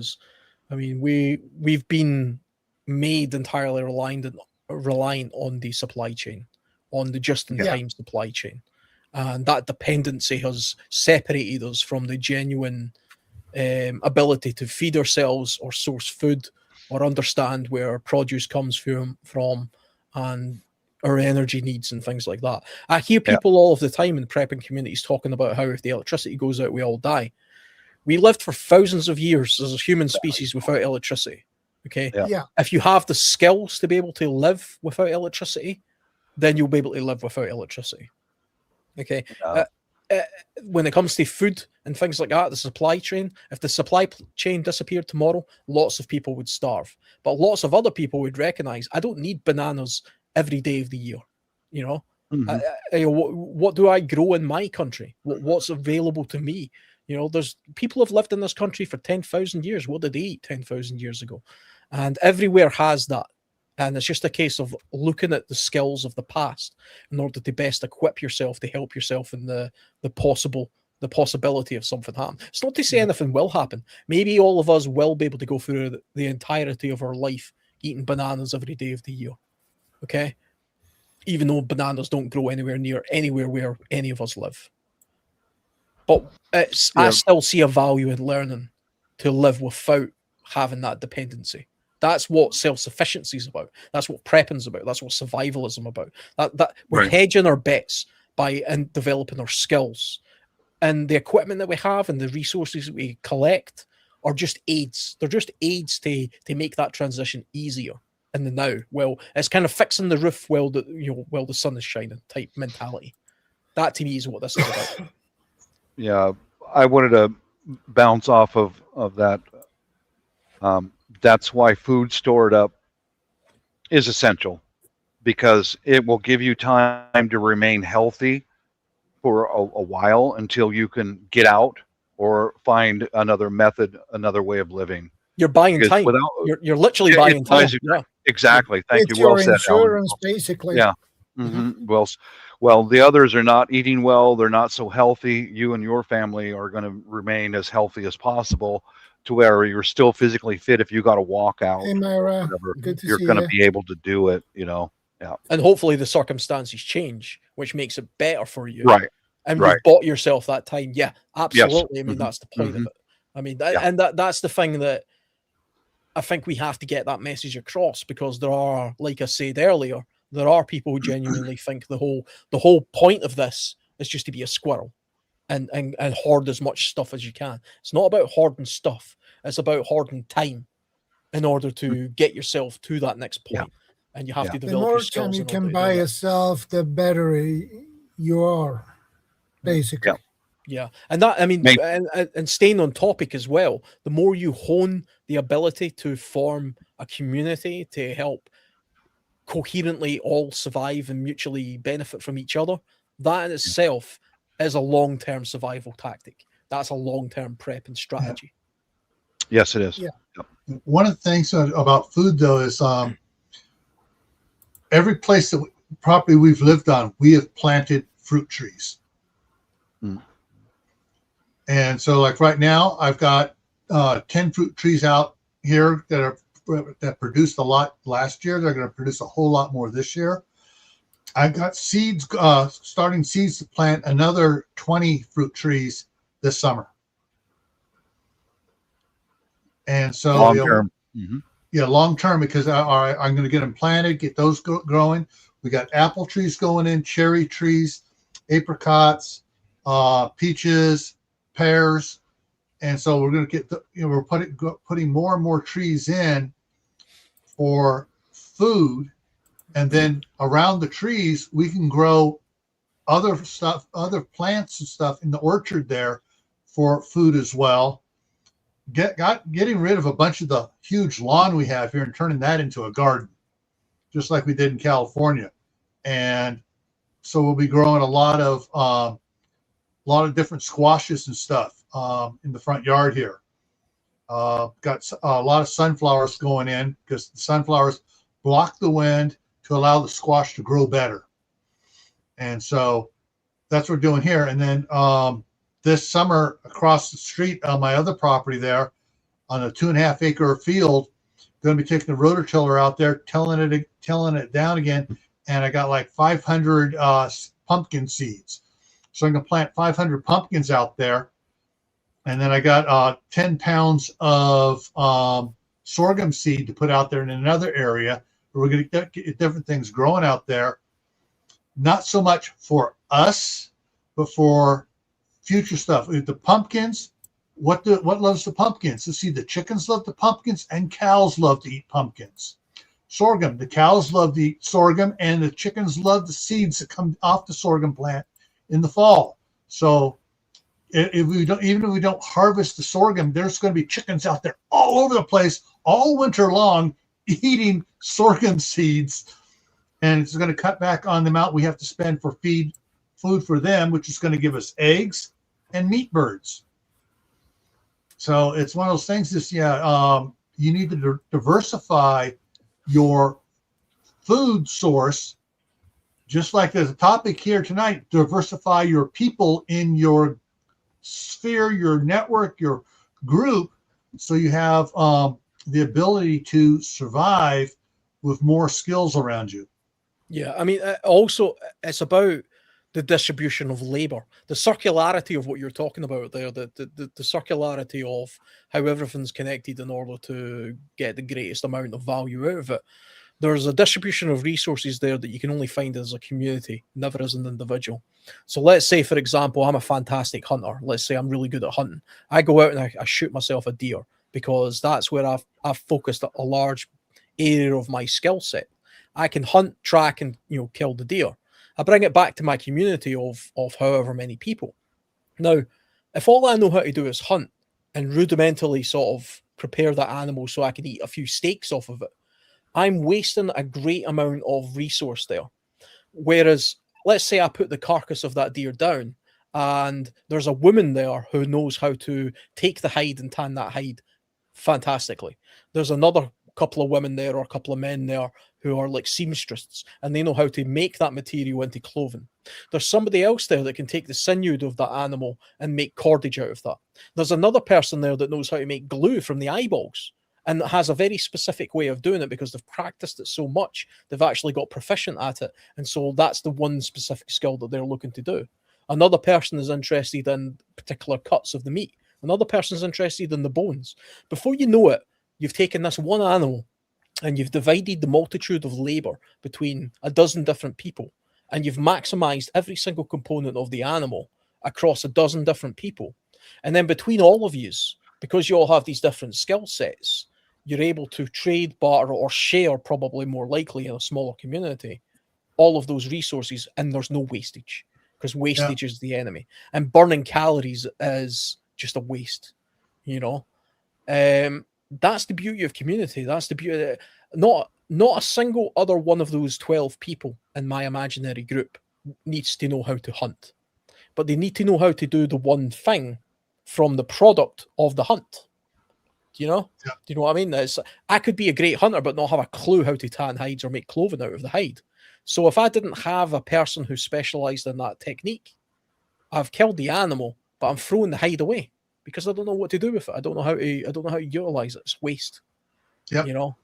And it's about these skills, these specialities. And again, if you look at indigenous people in the past or even in the present, this is what they did.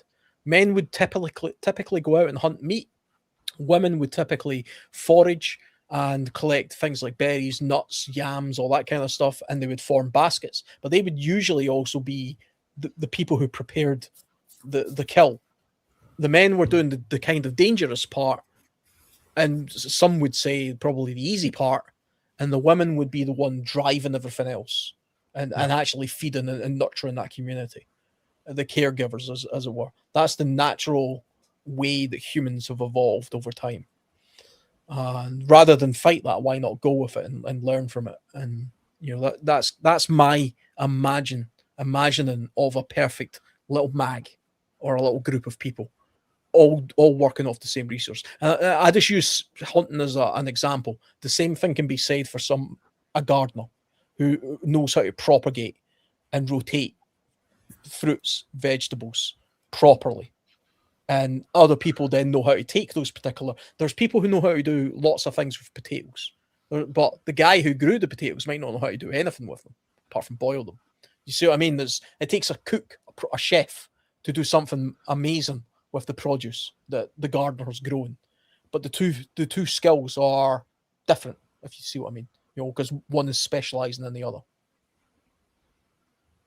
Why not take advantage of that? I mean, it's sensible to take advantage of that. As a society in general, that's how the world works. I've got no idea how my phone is created. Not a single. I have zero skills on any of the components of how to construct a mobile phone. But it's one of the greatest pieces of technology known to man in this current point in time. And that's only happened because a wide net of people with very particular skills have eventually sort of came to a point where they were able to put all of those skills together and manufacture this bloody incredible machine, Well, I'm not a hunter. I'm more into fishing. I like to go on my fishing trips, and I'm pretty good at fishing. Okay, so that is what I do. Fishing is just a form of hunting. It's just hunting in the water. It's the same thing, really. But you don't need to track the animal like that. You don't have tracks on the ground. You need to look after what kind of insects that is on that specific lake and what kind of types of fish you can find there and catch there. Yeah. So I'm more for trout because that's more sport. But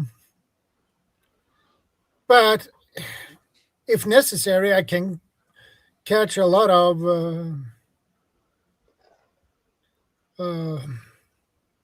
what's the name? What's the English word for it again? Now I forgot what. I'll check it up. A lot of bait fish. Perch. Perch. Yeah. Oh, Yeah. delicious fish. Yeah, Oh. I can. Perch is really easy to catch. Well, I mean, fishing has been a staple of how human civilization has fed itself for countless generations, thousands of years. Man has lived off fish. I mean, that's one of the main things that we all live off of. The early humans followed the coastline because that was the largest, most readily available resource year round. Having a year round resource is important. I mean, the problem with fruits and vegetables and things like that is they're generally seasonal in seasonal countries. Whereas if you can live off animals or fish or the coastline, you can widen that net a lot more. So I mean, and I mean, I do a little bit of fishing as well, and there is great skill to being a great fisherman.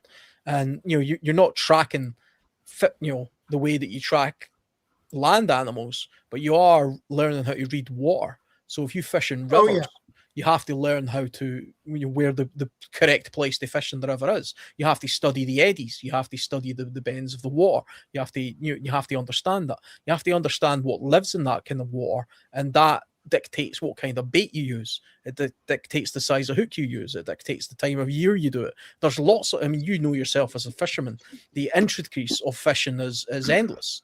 And then I'm just talking about one species in a river, and then you go to locks or lakes, I suppose. Sea fishing, totally different thing. All of these things have got a vast amount of skills. And if you were a great fisherman and I was okay at hunting deer, for example, well, then we would trade those things.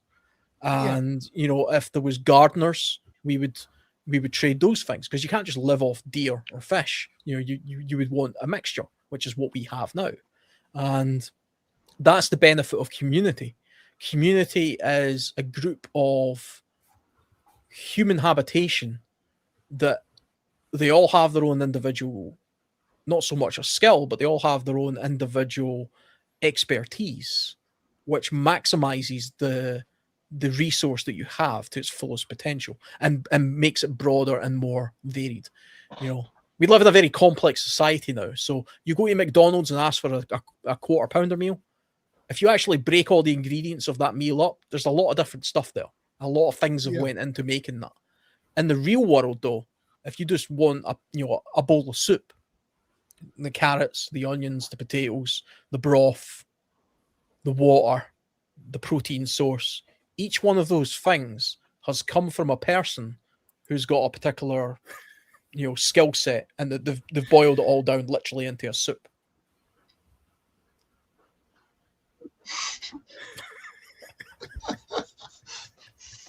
There is a little video that's making the rounds again about some company that does salmon and stuff, and the guy who fights the bear for the salmon. Oh, I remember that. Yeah, it's making a round again, so it's popping up on Facebook all over the place. So.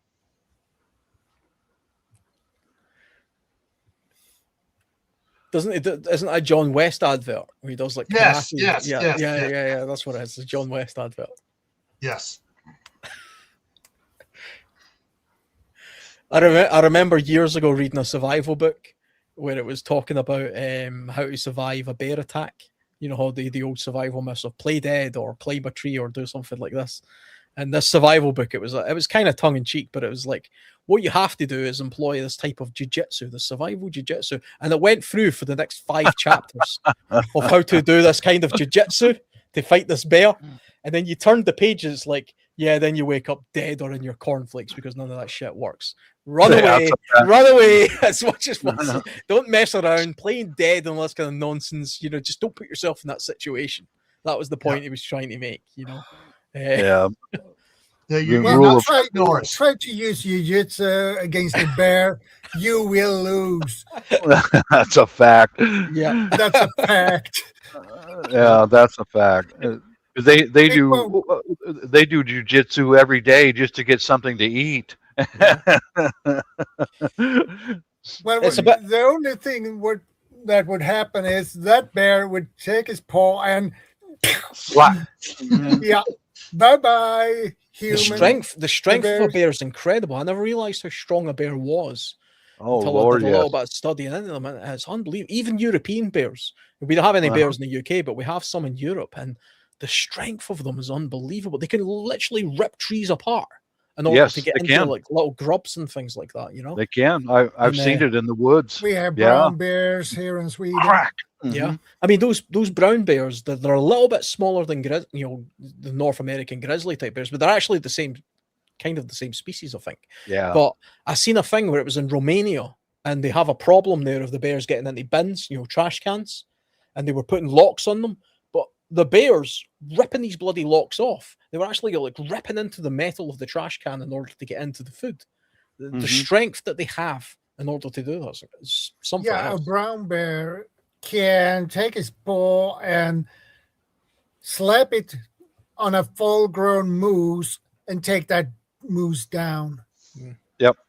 Yeah. Easily. Well, you figure that they've got 6-inch knives on the end of every paw that they have. So, yeah.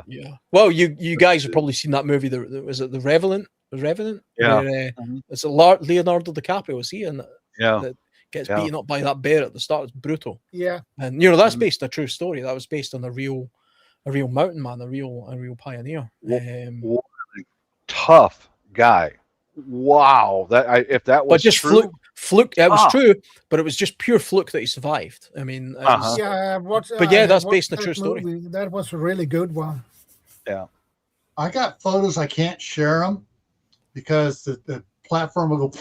But it's happened up near Anchorage. There was a Forest Service guy that was on vacation hunting. He had a 7mm Mauser for his hunting rifle, and he was out there and he got attacked by a big Kodiak grizzly. He emptied his rifle into it. The last shot finally dropped the bear in front of him.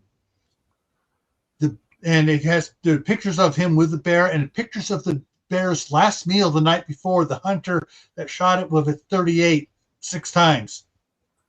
But this bear, he's there holding the paw, and the paw is like this big. And then he puts his fist down next to the bear's nose, and he could put his fist up the nostrils of the bear. That bear is now in the Anchorage airport on display. So if you fly into Anchorage, you'll see this huge 14-foot tall bear, and it's just huge.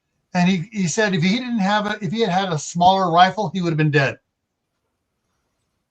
But yeah, he emptied it totally into the bear. Every shot hit the bear, and the last shot finally brought it down. That is a scary bear. Yeah. You will have nightmares for years after that. Yeah. So, Happy Max says he's seen the bear. He's seen the bear up there in Anchorage. I've done some camping trips, wild camping trips in the Carpathian Mountains on the border of Poland, and I've seen sign of bear. I've seen the tracks. I've seen the scat and things like that. And you have a real sense of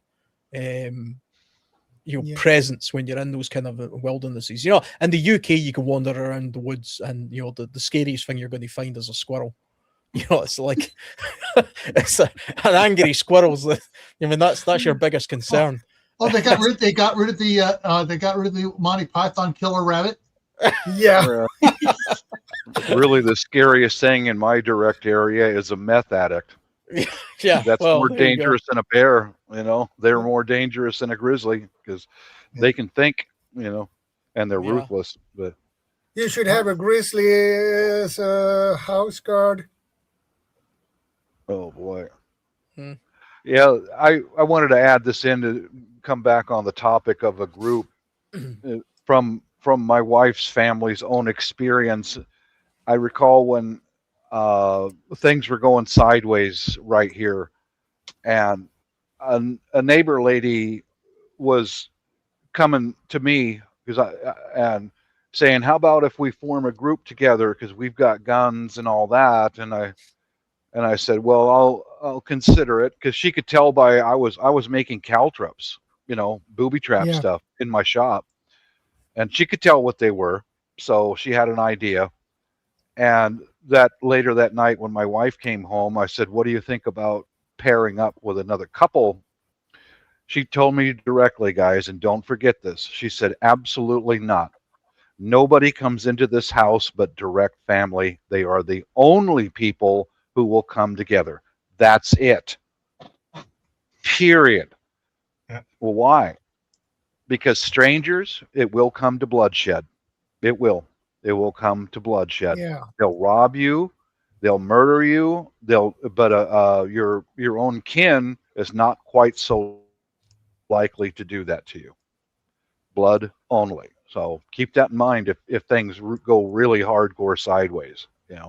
You can trust your brother, you can trust your sister, your cousin, but the guy down the street who wants to come over no, don't let him in your house. Basic rule, don't let anybody in your house other than the most trusted of all. Period. End of statement. Thank you. I think the biggest red flag as well is be wary of the person who only makes themselves apparent when SHTF has happened. So like you have no idea who they are to begin with. They're absent, or even if you do know who they are, but they're entirely absent. Bingo. But the second they need something Mhm. because something's Yep. happened, now they Yep. want to be the most cooperative person in the world who can bring Yeah. something to the table. Well, no, She you know. she was one of those people, Alan, because the fires were going on, the power. We're in the middle of an actual shithead fan in this area, and here she comes, and she had a perfect butt. I mean, this was a good-looking woman, and she came to my garage to talk to me several times, and yeah, this tells everything. She leans over my welding machine and sticks her ass out, which was a perfect butt, and goes, I need a good welder. I really need a good welder. That's a freaking opportunist right there. She's trying to use her pussy as power. Don't fall for it. Don't fall for it. There are Well, seductresses out there, and they that will use anything they can to get into your house. that's a survival strategy that has been Uh-huh. employed since time began and will Prepper 100% get used. one. And still does get used. I mean, that's nature. I mean, that is the nature, especially for women. Women will use whatever resources they've got. If that's what Yeah, they've huh? got, they'll Yep. try and make use of it. Didn't work with me. No. Yeah. She was saying, "Oh, I need a good welder with her booty sticking out," and I went, Lord. "Well, you could go to Harbor Freight and have your husband buy your own welder. Yeah. Go back to your husband. Don't come here. Now, Well, beware of people it like would- that. Beware. That's it- right from yeah. a shit hits the fan situation. We were in the middle of it. Oh, well, let's pair up. You can have some of this if you no, beat it. Down the Well, road you go, lady. Kick rocks. It would be different if let's say we take the same person. I need a welder. You can get $150 to help me fix this. That's Different. That's Yeah. different. Because I did do independent work like that out of my garage, the last place we lived. Neighbors would come over. Can you stick these two pieces of metal together? And I'll, for how much? How much would it cost me to weld these two steel rods together? That's different. But some woman who's looking to use what she's got to get into my house, baby, kick rocks. That You ain't would coming in be here. red flags for me too. Have you guys ever seen the movie The Survivalist? The movie's just called The Survivalist. Yeah, I was seeing I think that. so. Yeah, I have watched that. That's basically a movie about a guy who is kind of like a lone wolf, and he's a survivalist. And he has some skills, but he's lone wolf in it. And then he comes across an old lady, and I think it's her granddaughter. It's played by No, it was her daughter. Mia Goth. Mia Goth, Yeah. the actress. Yeah. And he's left with this. Well, what are you guys bringing to the table? Because they're just in need of his stuff, basically, and he's resistant to begin with. And then it becomes a kind of back and forth. And of course, he doesn't really have any real attraction to the old lady, but the granddaughter's more attractive. And the granddaughter kind of uses that as a bargaining chip It's good to in see order you, to man. get what he needs. I saw that. The interesting thing about that film is he actually gets mortally wounded or very badly wounded defending them, I think. And while he's unconscious, they care for him. And he wouldn't have survived if it wasn't for them being there, though. And then he wakes up and realizes, wait a minute, you could have killed me while I was unconscious, but you didn't. And you kept me alive. But they were doing it not purely out of good-heartedness. They realized that they need him. So they ended up in a situation where the three of them are kind of just mutually living off of each other based on a need. And I mean, there's no real point to this movie, but it is a good example of what I think in a real situation like this would happen. I think that those kind of circumstances really do play out. You even see it nowadays. You hear about it on people like crossing the border. I've heard of like a Mexican family or coming from Mexico anyway into the United States with like a young child, the husband and the wife or whatever, and then the husband dying or somebody dying, and then you've got a woman and a child latching themselves onto somebody to sort of like help them because they're needing, and you see that all over the world. It happens. That happens. Yeah, I've seen it a lot overseas. Yeah, I've seen it quite a lot. you know, Yeah. or a I woman mean, you got a know, couple of kids. Mhm. you know, Bob. I've never been to the Yeah. Philippines, but you know, I've been Mhm. to Thailand a couple of times, Yeah, and similar. there are desperate poor people out there. Like Yeah. young women will throw themselves at Mhm. you get these gorgeous 19-year-old women throwing themselves at some 70-year-old bloke. And you're like, what the hell? Because they see that as a means to a better life. You know, Yeah. there's a Yeah. passport, there's an income there, there's whatever, and they're willing Yep. to sacrifice, you know, whatever it is in order to sort of get that better life. And Yeah, I've seen it. that I've seen it happens. more That than once. happens. I mean, Mhm. I never felt more attractive than when I went to Thailand. It's like it's the only country that I've ever been to where you go into a bar as a single man and you're surrounded by women. Yeah. You know, but of course they want something from you. That's the difference. Yeah. It ain't free, baby. It ain't free. It ain't free, Mhm. no. Hey, Bob, isn't there that same sort of problem there in the Philippines? Only you got to be careful of them, quote, women, unquote. Thailand's the they're- same. Thailand's the same. Yeah, they're around, but once you're, I'm pretty well traveled. I know the difference, Yeah. and that's where when you go into a situation like that where there's women who will do anything to get their next meal, you've got to stay strong inside, because you've seen it where Alan, these women are drop dead gorgeous. She's got nothing, and she will do anything she can to get a slice of pizza. You've got to stay strong inside. Stick with your wife. Stick with your morals. Stick with yourself, your inner self. Now, I have done many times is go buy a bag of Jollibee, a burger, fries, and a Coke. I've done that many times. Hand it off and get the hell out of there. Get out of there. Don't stick around, you know. But as far as loyalty to your wife, you must remain loyal to your wife. If you don't, you're setting yourself up, because Yeah. these Oh, people yeah. live on the streets, and they can outthink you. They've done the scamming stuff, even up to including murder. They've done it many times, and you are a rookie. You're not familiar with what you're doing. Stick to your morals. Yeah. Go home to your wife. You know. It's the honey trap situation. Yes. I was actually reading recently that there's an issue, a thing happening in California right now, where you have these attractive women who pretend to be homeless, and Oh, yeah. then the guys pick them up off the street, take them home, and then a home invasion takes place. Correct. Because Oh, yeah. the woman, you know, gets taken back to the house, and then they've got somebody who follows them, and then they invade the home and rob the person. And that's a technique that's taking place just now, apparently in California. That neighbor that I had who needed the good welder, that's a honey trap right there, dude. That's during peacetime, during a prosperous country. She was using what she had to try to get into our house. That's a honey trap right there. But overseas, it's life and death, man. Yeah. Don't fall for it. Stick with your morals, you know. And you've got to trust your feeling, your gut feeling. If this is too good to be true, or It is too is good to be usually. true. Yeah.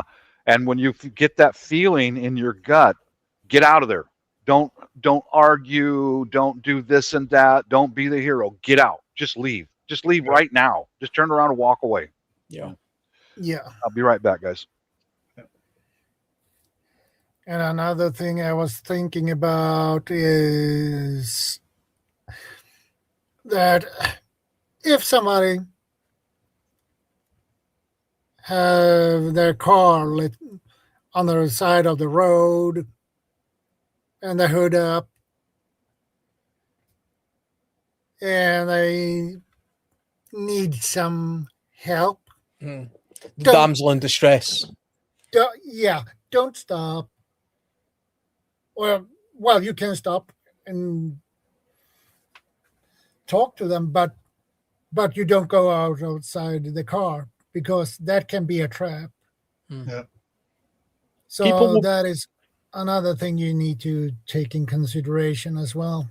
People will take desperate measures in desperate situations. I mean, that's absolutely fact. I mean, Yeah, the damsel in distress technique that you're talking about there, that's like somebody flagging you down on a dark country road. It's kind of the same as the person chapping on the door asking, "I've been in a car crash. Can I use your phone?" What they actually want to do is rob you.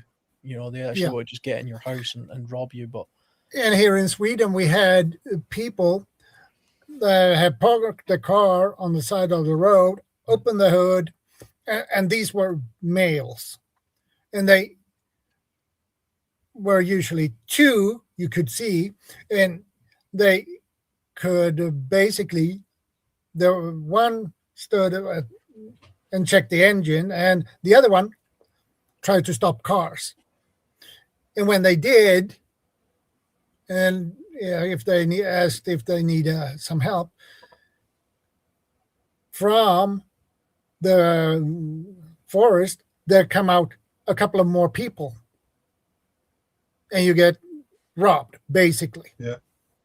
Road pirates Yep. is what we call them. We had some issues with them here in Sweden. yeah, you just have to learn how to, because you don't want to be entirely cut off to the. Some people are just in need sometimes, and you don't. It's a case of trying to figure out what is the best approach to aiding your assistance. Is it worthwhile? In an absolute emergency situation where everybody's kind of in trouble, I would go down the route of no, just protect yourself and your immediate family who's around you. Everybody else will have to defend for themselves for a period of time. In peacetime, it's different. If I seen somebody with a flat tire, coming into the road in my town, I would probably stop, because the prospect of them trying to rob me is unlikely. But if we were in a severe emergency situation, it would be much greater, and I would think twice about it. Yeah, I agree. Yeah, but there's a car stopped on the side of the road, and you just have that funny feeling. If you stop behind it far enough back, make a phone call, 911. Yeah, there's a car broken down here. This is the license plate number. I got a really bad feeling about it. I'm just going to drive away. You may want to send a patrolman out here or whatever. Get the police coming, and then you just tell them, I called services. There's someone coming out for you. And if they get in their car real quick and take off, you know what it was. Yeah. But generally it's it's not safe anymore to stop anymore. You just get the license plate number. If you have someone with you, have them take a picture of the license plate of the car as you drive by, and then make the call as you're going down the freeway. Yeah. Gut instinct is a real thing. Yeah. Pay attention to it. Don't ignore it. That's a real life survival mechanism that human beings have evolved over many millennia to have, and we ignore it at our peril.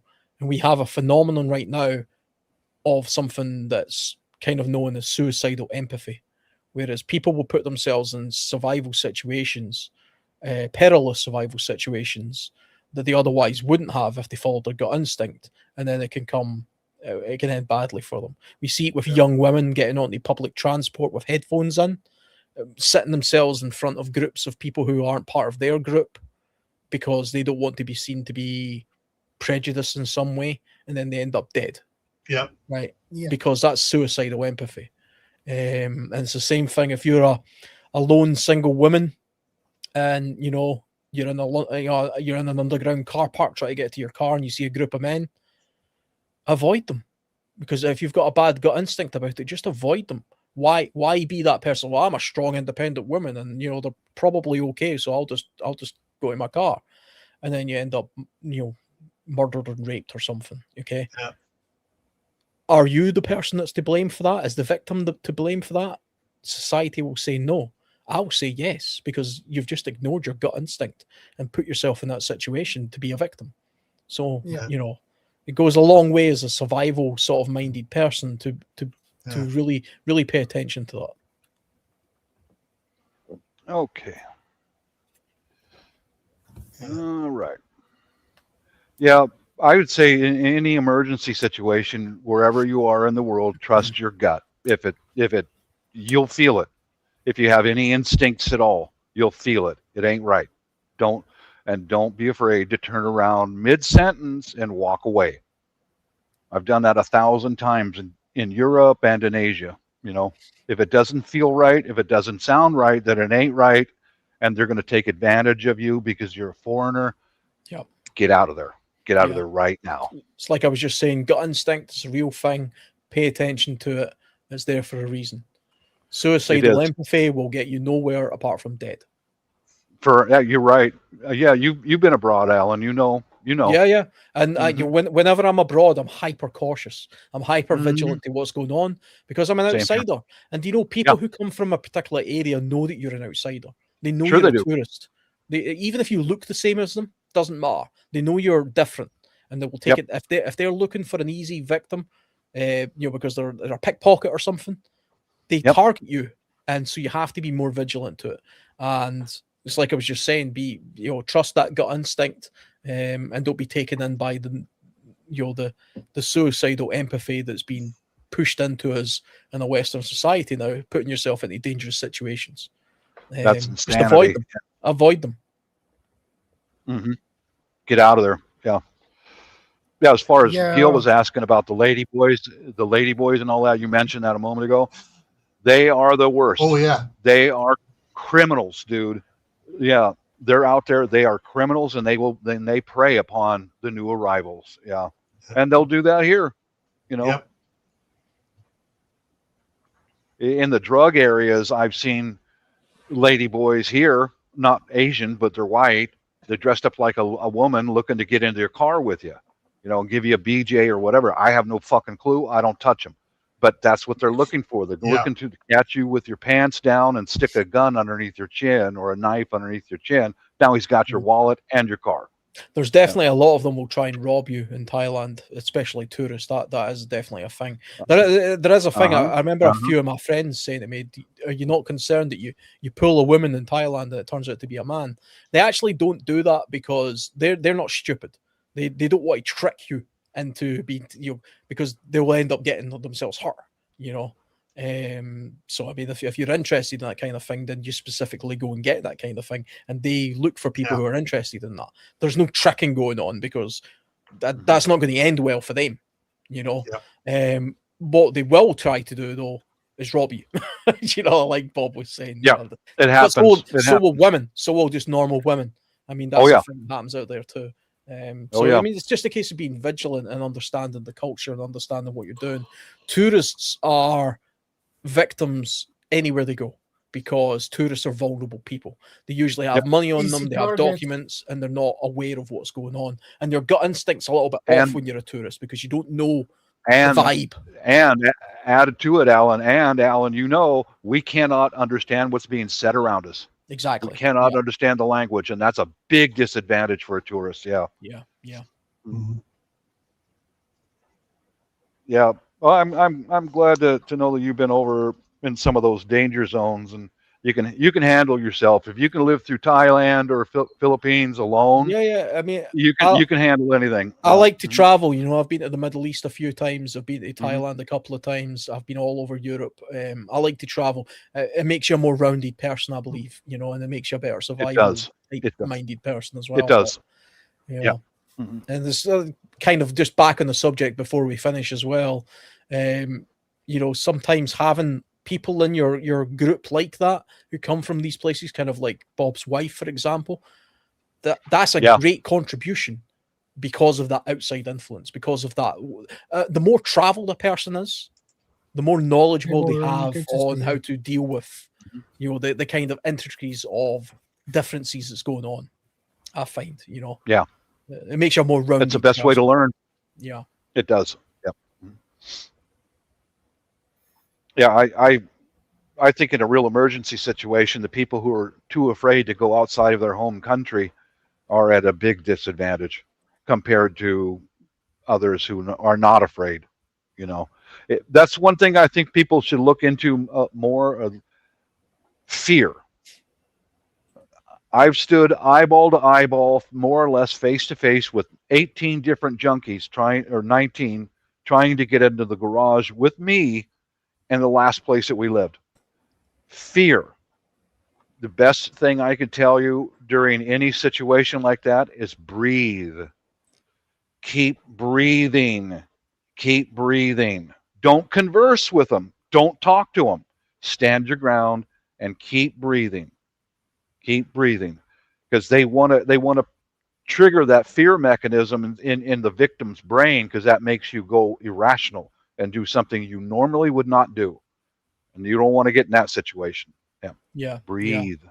Yeah, and just don't put yourself in predicaments that are perilous that way. You know what I mean? It's even if the people look like you, sound like you can understand them, you can still end up putting yourself in sort of vulnerable position. I was in Chicago a few years ago, and I felt quite vulnerable there, you know, because I was doing the touristy thing where I was wandering around, but I strayed off the beaten track, you know, and there was a point where I was like, you know what, I'm in a place that I don't recognize.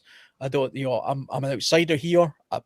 I look and sound the same, but you know, I'm in a vulnerable position here, and I quickly got myself out of there. And it's the same in this country as well. You know, Glasgow's a very nice city, but I tell you right now, there's certain places in Glasgow, if you walk down there in the middle of the night, you're going to get robbed. Of course you are. Yeah. Because they'll know you're not from there, and they'll just take an opportunity to rob you. They would rob me.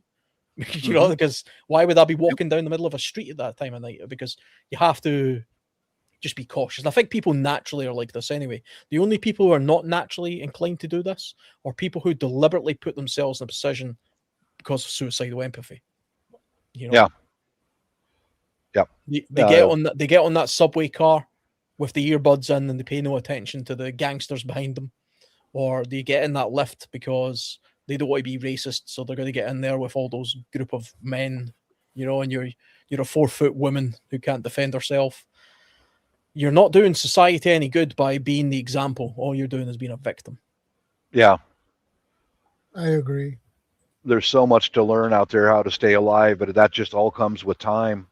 You know, it really does. It comes with time and experience, you know. Yeah. Yeah. Somebody mentioned South Africa in the side chat. I've watched a number of videos, and talking with Guardian, that's a sketchy place, man. Oh baby, yeah. I'm not going there. Yeah. Again, it depends where you are. I mean, this is the thing. It depends what company you're with. I imagine if you went to South Africa and met up with Guardian, he would be able to show you all the best places to be and the safe. You know, certainly. Anybody can be a victim of crime, but he is in tune with his surroundings. That's his country. He knows the places you can and can't go, etc. Same with you, Bob. I mean, you might live in a sketchy place, but I bet if I came and visited you, like say we were good friends, and I came and visited you for a week, I would be okay probably, because you know, no, you don't want to go down there. You know, you don't want to speak to these guys. You know, but if I just wandered myself down there out of the blue, and you know, I'd be in a bad situation pretty quickly, probably. Yeah, what shakes me up? Okay, we've got British relatives, and they were talking about coming here to visit. Here's that mentality. I said, yeah, you can. I don't live directly in Seattle. I live in the area, and I told them both, under no circumstances will I take you to downtown Seattle. You know, the during the day in a couple of places is okay. At night, you're going to be a victim. I guarantee it. No, it's not like that. No. I said, we can drop you from. Yeah. We can drop them in a parachute straight over Seattle alone, and let's see how they will manage through the night. Yeah, especially she being an Asian lady. Oh, I guarantee you she's going to get robbed. At least that. You know, no, fuck you, man. I'm sorry, but you know, I'm warning you, don't go to some of these places. You know, but yeah, Alan, if you came to this area, I would be the same with you. We can go to a couple of places in Seattle during the day only. That's it. Don't go hanging out around there at nighttime, man. You will get robbed. Yeah, definitely. Yeah, we stopped going over to San Francisco because San Francisco is getting so bad. That's what I've heard. Even in the tourist areas in the daytime, it was getting bad. It's like, sorry, it's not worth it anymore. Yeah. That's one thing that I was very concerned about was a few years ago. My wife and daughter are dual citizenship, and they had to go to the Philippine consulate in San Francisco. And I went, she goes, hon, I've got a hotel room for both of us right across the street. Right across the street. We don't even have to go walking down the block, nothing. We can walk across the street, get into the building, and okay. All right. Yeah. Yeah. Yeah. That is what I would do. Yeah, because even when I was going there from the Oakland Federal Building to the San Francisco Federal Building on BART, we never went alone. We went in groups of 6 or more. Oh, And it I was don't just- blame you. Mhm. Yeah. I don't blame you at all. That's smart. That's smart. Yeah. Yeah. The mentality, what did you call it, Alan? The sympathetic, Suicidal empathy. suicidal empathy, that will get you killed, man. It will get you killed. It's like my sister-in-law, when I warned them, you can come visit with us, but we're not going to go to this place. No. You disregarded what I said. Never mind me. I grew up here. I know what I'm talking about. Yeah, you go ahead. And when I go to another country, like I've got family all over the world, if they say don't go there, don't go there. Don't do it. Yeah. Yeah. That, I don't know. Here, we're going to go back overseas soon. And I spoke with my wife because the British that I'm related to are alcoholics. And I said, when they go out and get drunk, because they can't go for more than about 4 hours without alcohol, both of them. Yeah. When they go out and get drunk, I'm not going with them. I refuse to do that. I'll never do that again. I'm not putting myself in that situation. That would Because be a nightmare. I intend to get a retirement visa over there. The Philippine immigration is very strict. If you get into a fist fight in their country, you're gone. You're blacklisted. You're out. You're done. That's it. Yep. He will get us into trouble because he already did. He got too wasted, fell over onto a Filipino guy in the crowd in a bar, damn near got his ass kicked, and then later that night when we left the bar, he collapsed in the parking lot. Yeah. So I spoke to my wife about it. If you want to go with them, you go ahead. You're a dual citizenship. You're protected. For me, I ain't going. Not going to go with them. They can go get drunk on their own. Yeah. And get kicked out. All right. They can get, yeah. Well, I need to take a break before my next live stream, so I'm gonna Yeah. hop off of here, and I will see you guys later. Take care and stay safe. All right, later, Gil. Stay Later, Gil. safe, Gil. Yeah. Well, I think it's time to wrap things up anyway. So Oh, okay.